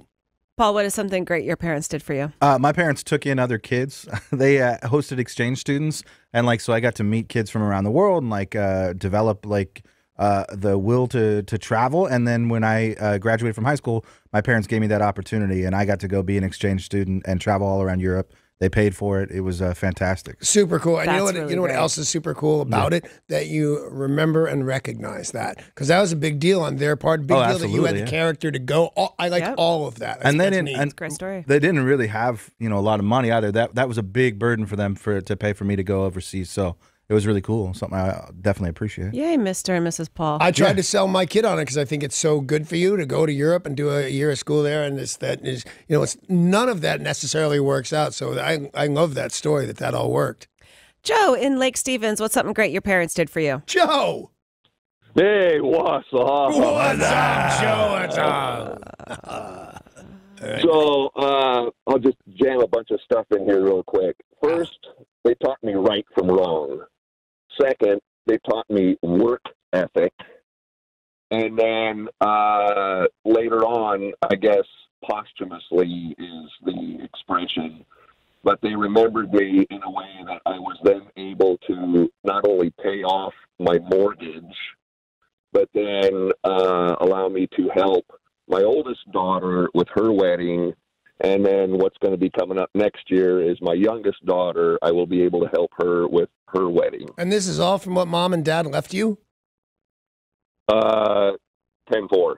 Wow, that's pretty exceptional. That's like a legacy of great parentage. It is. Now I'm feeling bad about the small amount I'm leaving my kids, but I think they'll do bad things with it. They're trouble. They're not like Joe. They're supposed to be like Joe and use it for their kids. My kid can't spell college. But you are going to live to be so old that your kids will be full-on adults, and then they'll be responsible, and you'll be helping your grandchildren, just like Joe is helping his kids. You know, that thought is true. My daughter's 24 now and getting married. That's distinctly possible. Yes. Surprising amount of people on the text line saying the best thing their parents did was spank them. To discipline them. A couple of people saying that they would probably be in jail if they didn't get spanked every now and again by their parents. Interesting. Yeah, but that's also how you get a weird spanking fetish. You would start digging your spanks a little too much. Tori, what is something great that your parents did for you? Well, my parents have done a lot of great things, but one of my favorites is that they've completely supported and funded my obsession for Peter Gabriel. I went to his sound check. I got front row. I flew to Vegas to see him, and I got his autograph. Wow, that is very cool. I'd say something else that Tori's parents did that was really great was introduce her to music so that she became the person she is today. Yeah, thanks, Dad. Yeah, Aw, thanks, Dad. Thanks, Dad. Thanks, Dad. Derek, are you willing to follow that up? I'll try. What is something great I your parents did for complained you? all the time that all my friends had a bigger TV than we had, so I came home one day and there was this humongous big screen TV in the living room, and it was one of those old tube TVs, so it weighed about 10,000 pounds. And they also got one of those black boxes that was a descrambler, so you got every channel. Did you see boobies? No, I wouldn't talk about that. Yes. Illegal cable. That's what my parents did. That's awesome. Remember when it was just the wavy lines? You go, I think I can see a boob. Yeah. Hey, we've got your news next.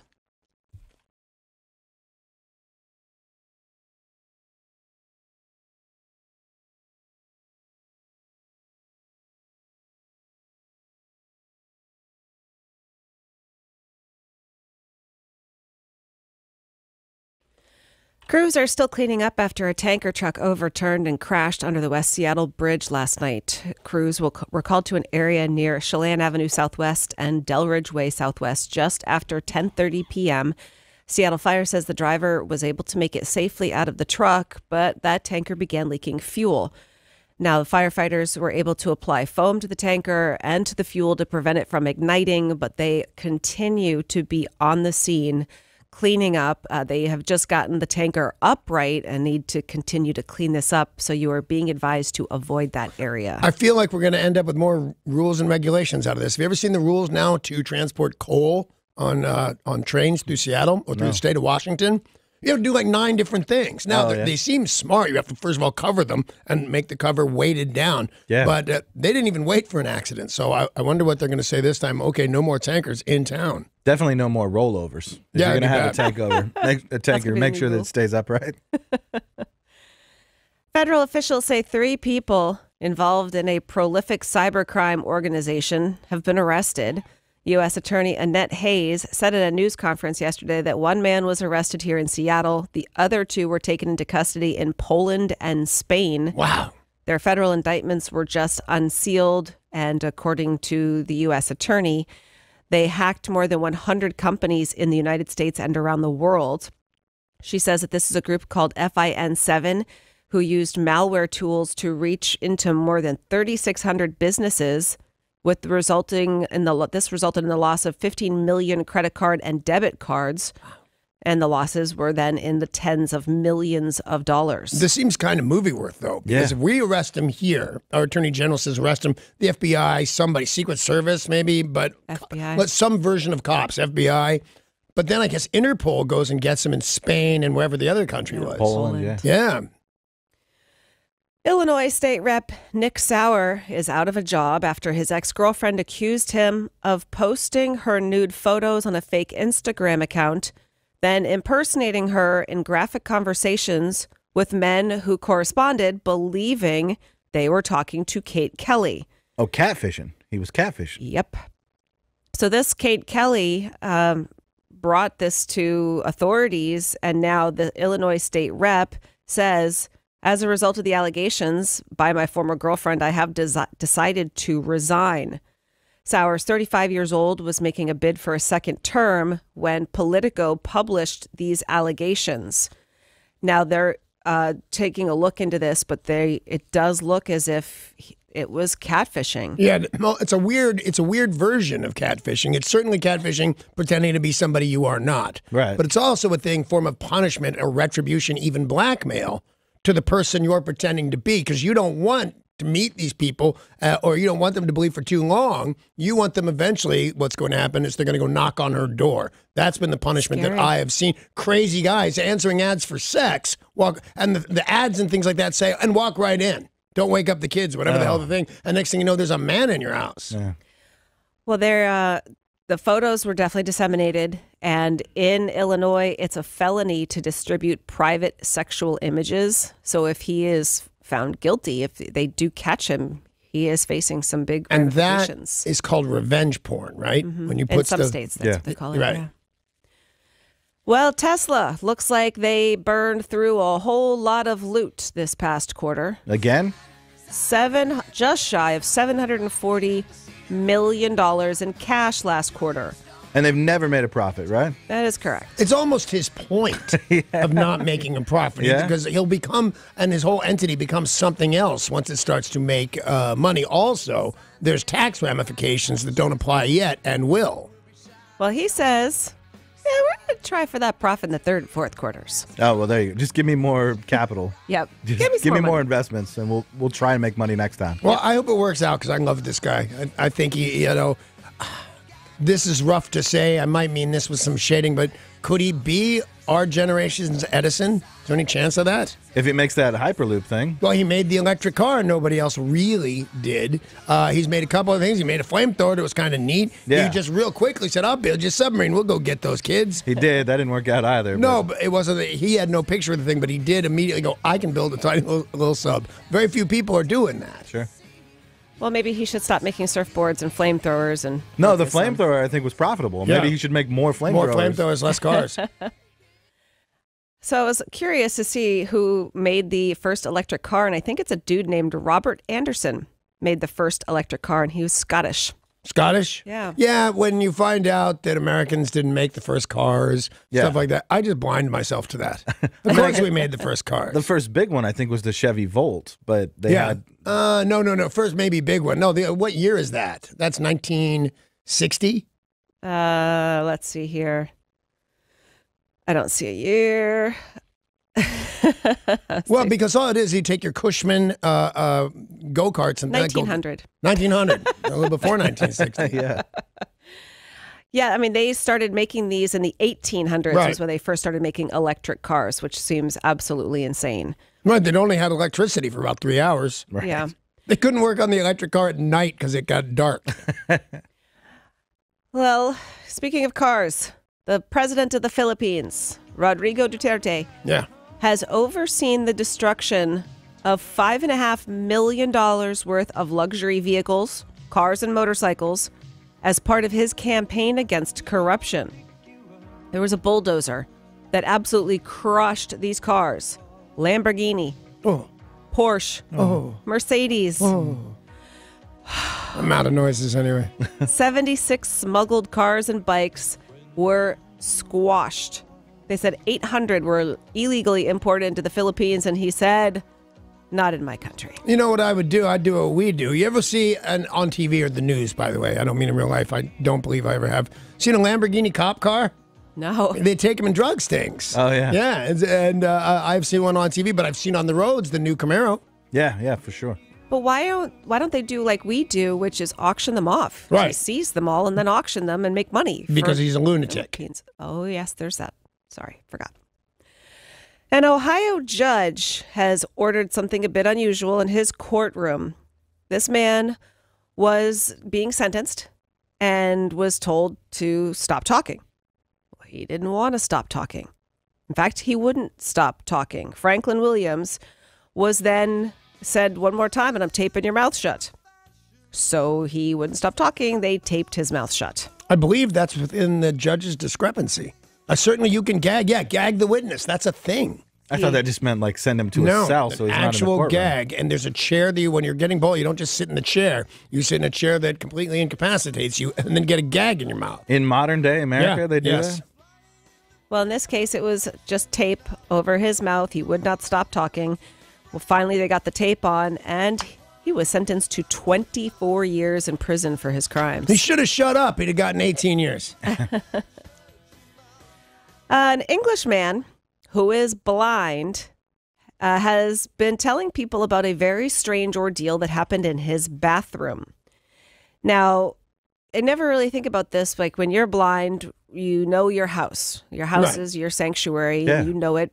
And if something were to be there that is out of place, you would probably reach out and touch it to figure out what it is. Or trip over it. Right. The guy's making a run to the bathroom, and he touches something with his foot. He's like, what the heck is that? So then he bends down, and he's touching this strange object. Well, he had a support worker in his house, somebody who helps make meals and that sort of thing. And he's like, hey, Becky, come on in here. There's something on my bathroom floor. Becky walks in, and there's a giant snake in his bathroom. I thought dead body. Damn it. All right. It was a reticulated python. They have no idea where it came from. How the heck did it land in a blind man's bathroom? Well, first thing, rule out landing. They don't fly. I've read a couple of books on these snakes, and that's the first thing. They're terrible at landing. That's why God took away their wings. All right, this is going to sound crazy, but there are no flying snakes because we know now they can swim above water. That sounds crazy underwater. already. Yeah, that sounds crazy right there. But no, I don't think officially with the word flying, no, because even flying squirrels don't fly. Right. But like a flying snake, No. like the flying squirrel, No. please don't invent that. Falling Right. snake, maybe. But yeah, from a tree or whatever. Right. But not flying snake. Well, the guy's okay, and they were able He's not to... okay. He's blind. Yeah. Uh-huh. A little insensitive there, Sarah. They were able to call animal control, who safely got the reticulated python out of his bathroom. I wonder if the Don't blind know. guy ever feels safe again. Yeah. Like I'd freak forever. Yeah, you assume there's snakes all over your Although, house you know now. what? Yes, because you're blind. Because I was going to say if I wouldn't have found a snake, I'd think, well, there's snakes everywhere every day. They're coming up the toilet. What am I going to do? Oh, my God. And that's not worse for the blind guy, but the blind guy can imagine them everywhere because he can't see. Definitely. Whatever it is, what a drag. If you've ever been outdoors somewhere and a bug crawls on you and you look down and feel it, and you're like, oh, you got a bunch of ants on you or something, then you're convinced the entire rest of the time you're sitting there that they're all over you. Totally true. So I'm with you. This guy probably is convinced there's snakes all over his bathroom. Do you think somebody's going to put him in there again just to be mean? I totally would. Becky, And as long as I'm doing it, I'm also going to rearrange his furniture. But only by about 6 inches, so no sighted person would notice. They'd go, oh, it looks just like it did. And then, but you see Blinky or whatever his name banging into everything. I'm pretty sure his name is not Blinky. I'm confident it's Blinky. I listen to Sarah's stories. If you ask most men about their bodies, what is one thing they would like to have bigger? Yeah, okay, I did say the right thing. My who's-its. Who's-its. Yeah, sure. According to a study done by the University of Kentucky, 45% of men would like a bigger who's-its. Yeah. Now, a lot of people have even gone to great lengths to get a bigger who's-its. I've seen that done. What can I do? What can I take? What surgery can I have? Recent studies show watermelon. Eating it or wearing yes. it? Yes. How would you wear it? No, I had a friend that, I didn't have a friend. He was my friend's hairdresser. Real flamboyant dude and kind of bugged me, to be honest with you. But there's a whole thing going on in L.A. to get your, what's it called, foreskin back, to uncircumcise yourself. Mm-hmm. And he had this whole kit where he hung weights. Ew. Yeah. Now I don't remember at this point what this has to do with the story, but now you know I know a guy that hung weights that would happily show you pictures. Well, you don't have to go to those extreme measures. All you need to do is eat watermelon. And that's because several studies have shown it can increase who's-its size and increase Mr. Happy. So this is because the fruit contains an amino acid called citrulline, which gets converted into L-arginine by the kidneys. And next thing you know, pa-pow! Kapow. Kapow. Bigger and more powerful. Mr. Happy. Yeah. Although the lengths that people go, I don't want to do any of that stuff. Plus, I'm a married guy and she lies to me and says, oh, that's fine. So what am I going to bother with? But I know for a long time, Danny, you were eating watermelon every day. I still eat watermelon every day. Well, not every day because it doesn't have, but I have it at home right now. How'd it work out? Up. You should see it. I mean, literally, Paul. You should see it. No, I have. No, those were the before pictures. Oh, okay. And according to experts, Americans are now spending most of their waking hours watching TV, listening to music, using apps on their smartphones, listening to the radio. I do all of that stuff. Yeah. Nielsen has shown its first quarter reports for this year. 11 hours a day U.S. adults spend doing those aforementioned. Thank God for this study, because the other studies until recently, man, did you know that kids did you know that other people watch television for 3 hours a day? I'm home at 11. I go to bed, or at least down in my bedroom at 8 p.m. So that's 9 hours, right? Yeah. Is that right? 9 hours uninterrupted TV watching, and then I turn the TV on in bed and I fall asleep to it. So, I don't know, 15 hours a day in front of the TV? Ooh, yeah, you're not alone. The owners of an Arizona restaurant say an anonymous former employee sent them something a bit unusual in the mail. A woman named Carlotta Flores is the owner of El Chato in Tucson. Said she got a letter in the mail, and it was from a woman who said, I worked in your eatery in the 1990s while I was at U, Arizona.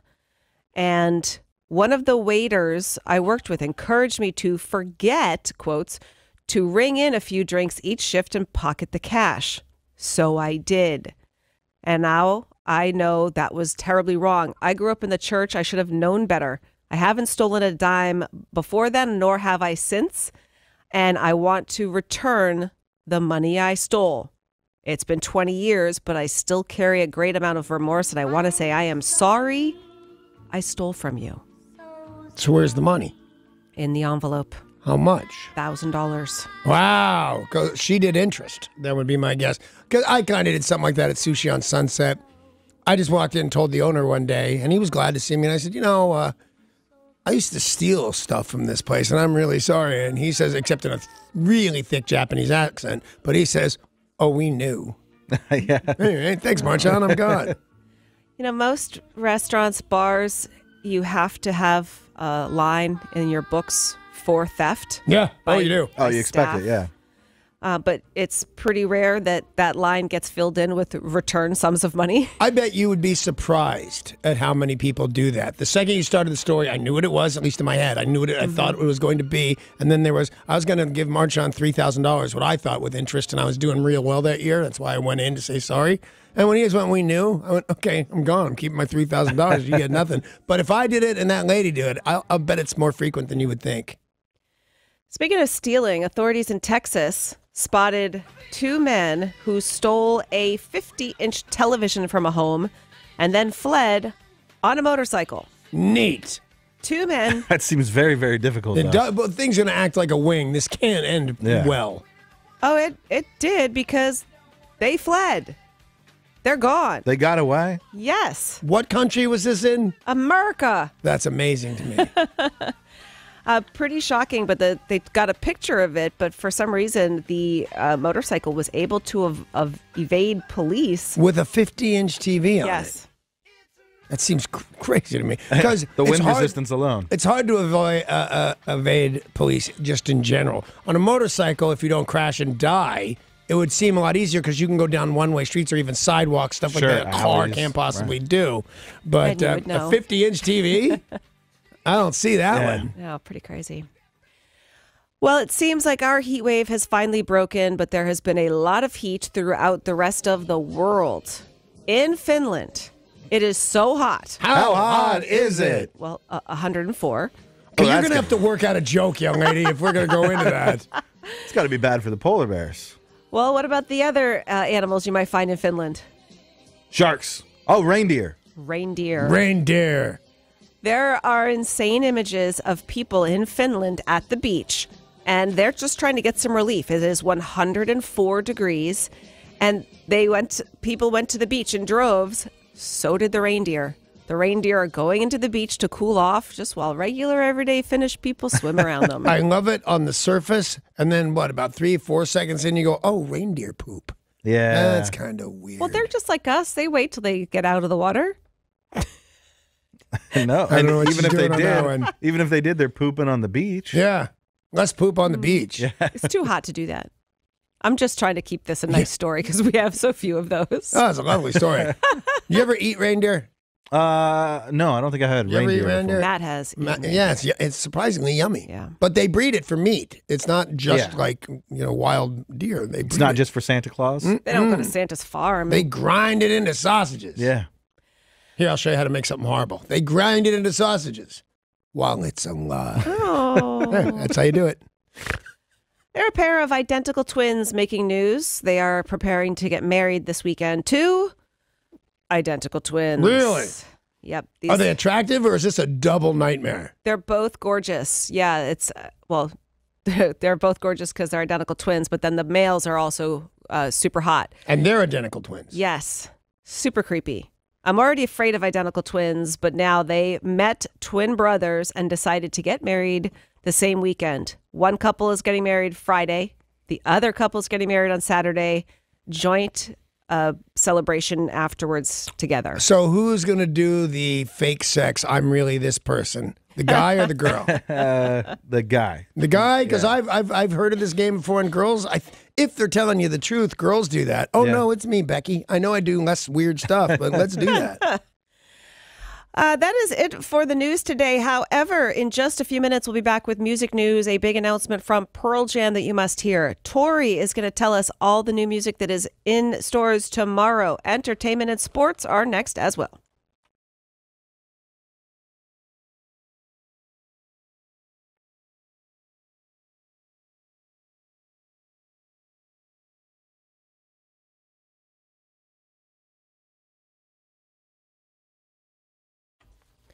Well, as I said, a big announcement from Pearl Jam that will affect you in 55 minutes. Pearl Jam is releasing more tickets to its sold-out home shows at Safeco Field next week. Wow. The band announced via Twitter that more tickets for August 8th and August 10th will go on sale at 10 o'clock this morning, a.k.a. 55 minutes from now. Tickets start at $112 plus any charges and fees. You can go to Live Nation's website. As you know, Pearl Jam pledging a minimum of $1 million to go towards homelessness initiatives here in Seattle. I was on the treadmill this morning at 4:30 this morning, and I'm watching Cairo 7, I guess, weather guy that I like, Nick Allard. And they're doing this small talk, which just everybody's so bad at. Like, just do the weather and the sports and, But the news anchor mentions the tickets going on at 10 o'clock, and he starts to take his jacket off. And they say, what are you doing? He goes, I got to get those tickets right now. And everybody laughs, and then he walks out of frame. And I had to come to work. I did not see Nick Allard come back. Why couldn't he do it with his jacket on? I don't know. Maybe that's what so they had a weird. microphone on it or something like that. Okay. So he was tethered. But I don't know what he was doing because he's the weather guy. You got to do the weather. It's very important in Seattle. But what the point was that he was a crazed, and they even said this during when he was fooling around or whatever, that he's a crazed Pearl Jam fan. He's going to go get tickets. Well, speaking of crazed Pearl Jam fans. Tori. What'd you say, Tori? Tori. Tori. Absolutely, Tori. Yeah. We know that tomorrow is Friday. That means new music is in stores. And in addition to new stuff coming out tomorrow, there is some cool news about the Rolling Stones.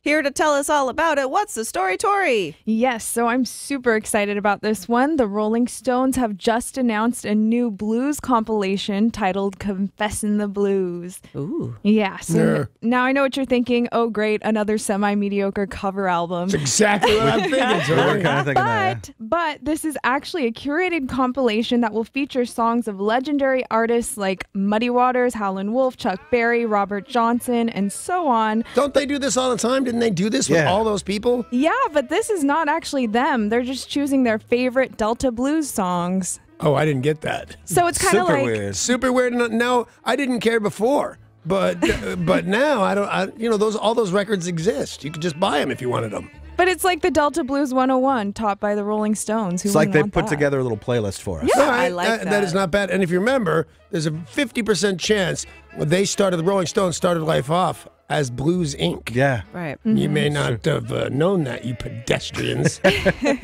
Yeah, so as most of you know, much of rock stems from the blues, and the Stones were heavily influenced by all these artists. You can pre-order this on a 2-CD set or get a double LP, which features a book talking about each of these artists for $70. I like it. I mean, they're paying homage. They're disclosing where they got their influence. Right. But I just want to be clear. I might be slow on this.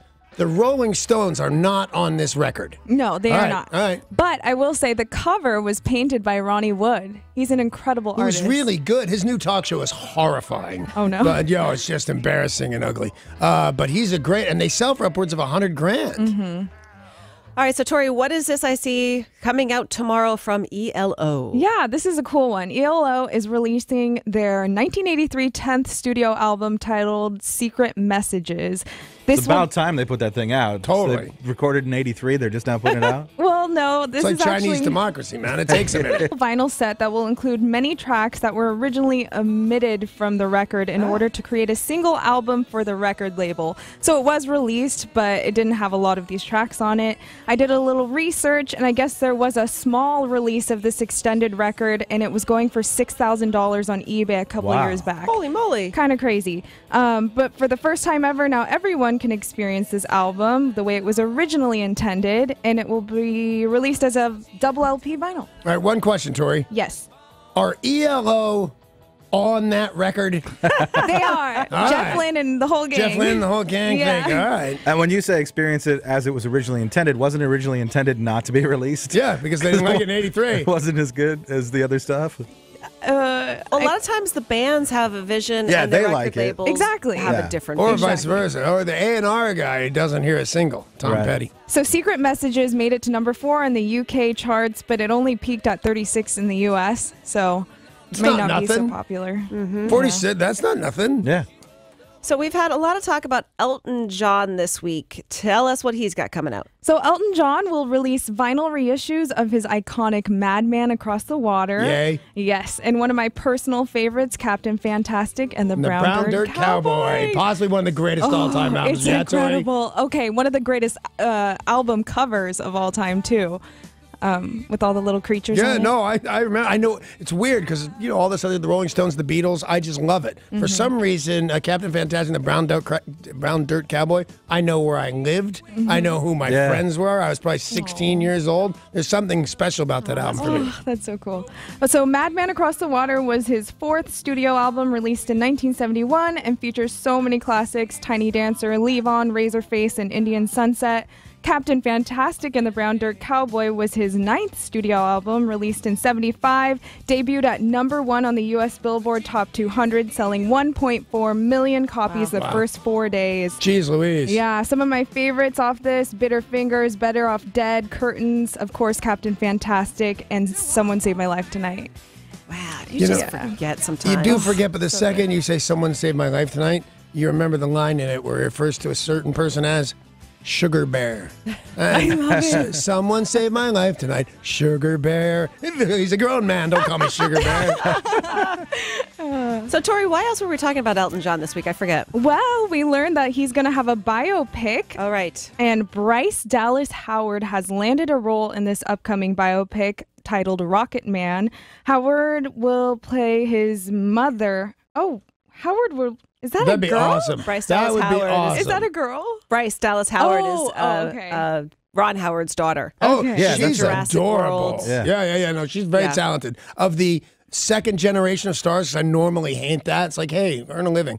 She's great, I think. Yeah, pretty lady. Yeah, so she's going to be playing Sheila Eileen Dwight, and Taron Egerton from The Kingsman and Eddie the Eagle will be playing John.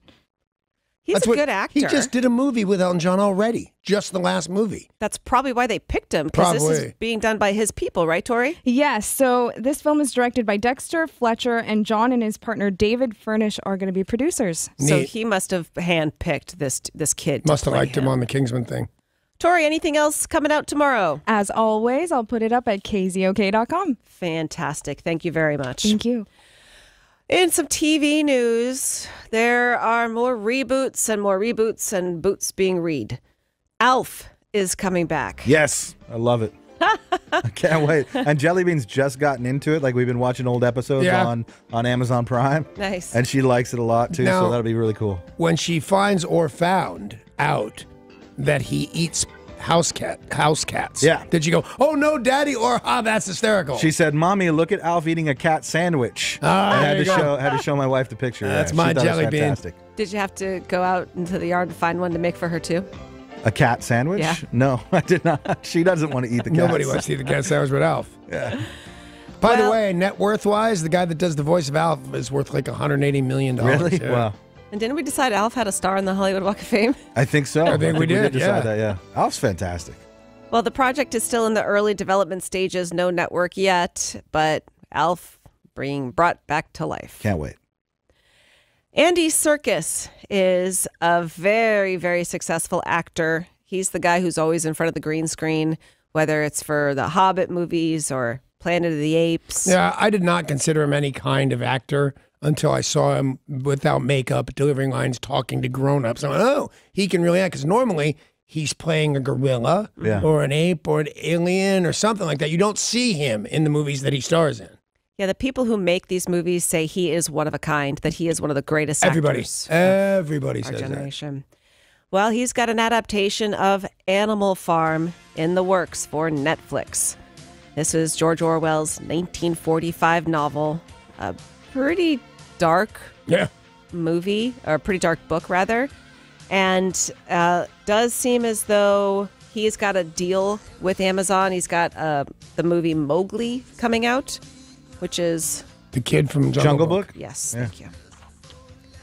Charlie Sheen, according to all sorts of gossip websites, Us Magazine, that he is now asking the Los Angeles Superior County Court to lower his child support payments to ex-wives Denise Richards and Brooke Mueller. Right. He's got a whole handful of kids, and he says he doesn't have any money. He says his income has changed significantly, and he would like to see those numbers come down. He said, I'm unable to find steady work. I have been blacklisted from many aspects of the entertainment industry. And rightly so, and I like the guy. Yeah. But if the bad charge of I had sex with women and did not tell them I was HIV positive, bad enough stuff can't happen to this guy. You can't do that to people. No. Now, he does pay a boatload in child support. I'll bet. He's got, two kids with Denise Richards who are under the age of 18. He's got 9-year-old twins with the other chick. His other daughter is 33 years old, so he doesn't have any support on her left. But no word yet on whether or not this will happen. Well, I mean, if you can prove, there's a very good chance it might happen. You know who recently got his alimony, and that one's hard. The alimony lowered would be the guy from Californication. Oh, David Duchovny. David Duchovny was paying something like $50,000 a month. And the second the divorce was final, she got that show, Madam Secretary or whatever it's called. And she makes like $400,000 a week. So he finally went to court and he did it. He got it lowered. Next Friday, Danny Bonaduce's birthday bash. That's right. True. So much fun. Chandler's Crab House on South Lake Union. Free to attend. All you have to do is RSVP at KZOK.com/Danny's birthday. Free pastries and coffee from Swartz Brothers Bakery. Very nice. We'll have some giveaways to do down there. Music. Tons of fun. Everybody come out and join us. Once again, it's KZOK.com/Danny's birthday. And I really would love it if you guys came out. Yeah, and just to RSVP because it's totally free. Let's take a look at sports. Sports brought to you by Bradley Johnson Attorneys. If you're facing a DUI, call 1-800-DUI-AWAY. 1-800-DUI-AWAY. Yesterday, the Mariners fell to the Houston Astros final 8-3. This is a big series because Houston has been leading. We needed to beat them, and that didn't happen. Where are we in the standings now, Derek? We are 5 games behind the Astros, which has us tied with the Oakland Athletics for the second wild card spot in the American League. Yeah, not good. That wasn't a very good toot sound either. I apologize. That's grosser than ours, actually, so I appreciate it. It sounded more realistic. Yeah, it did.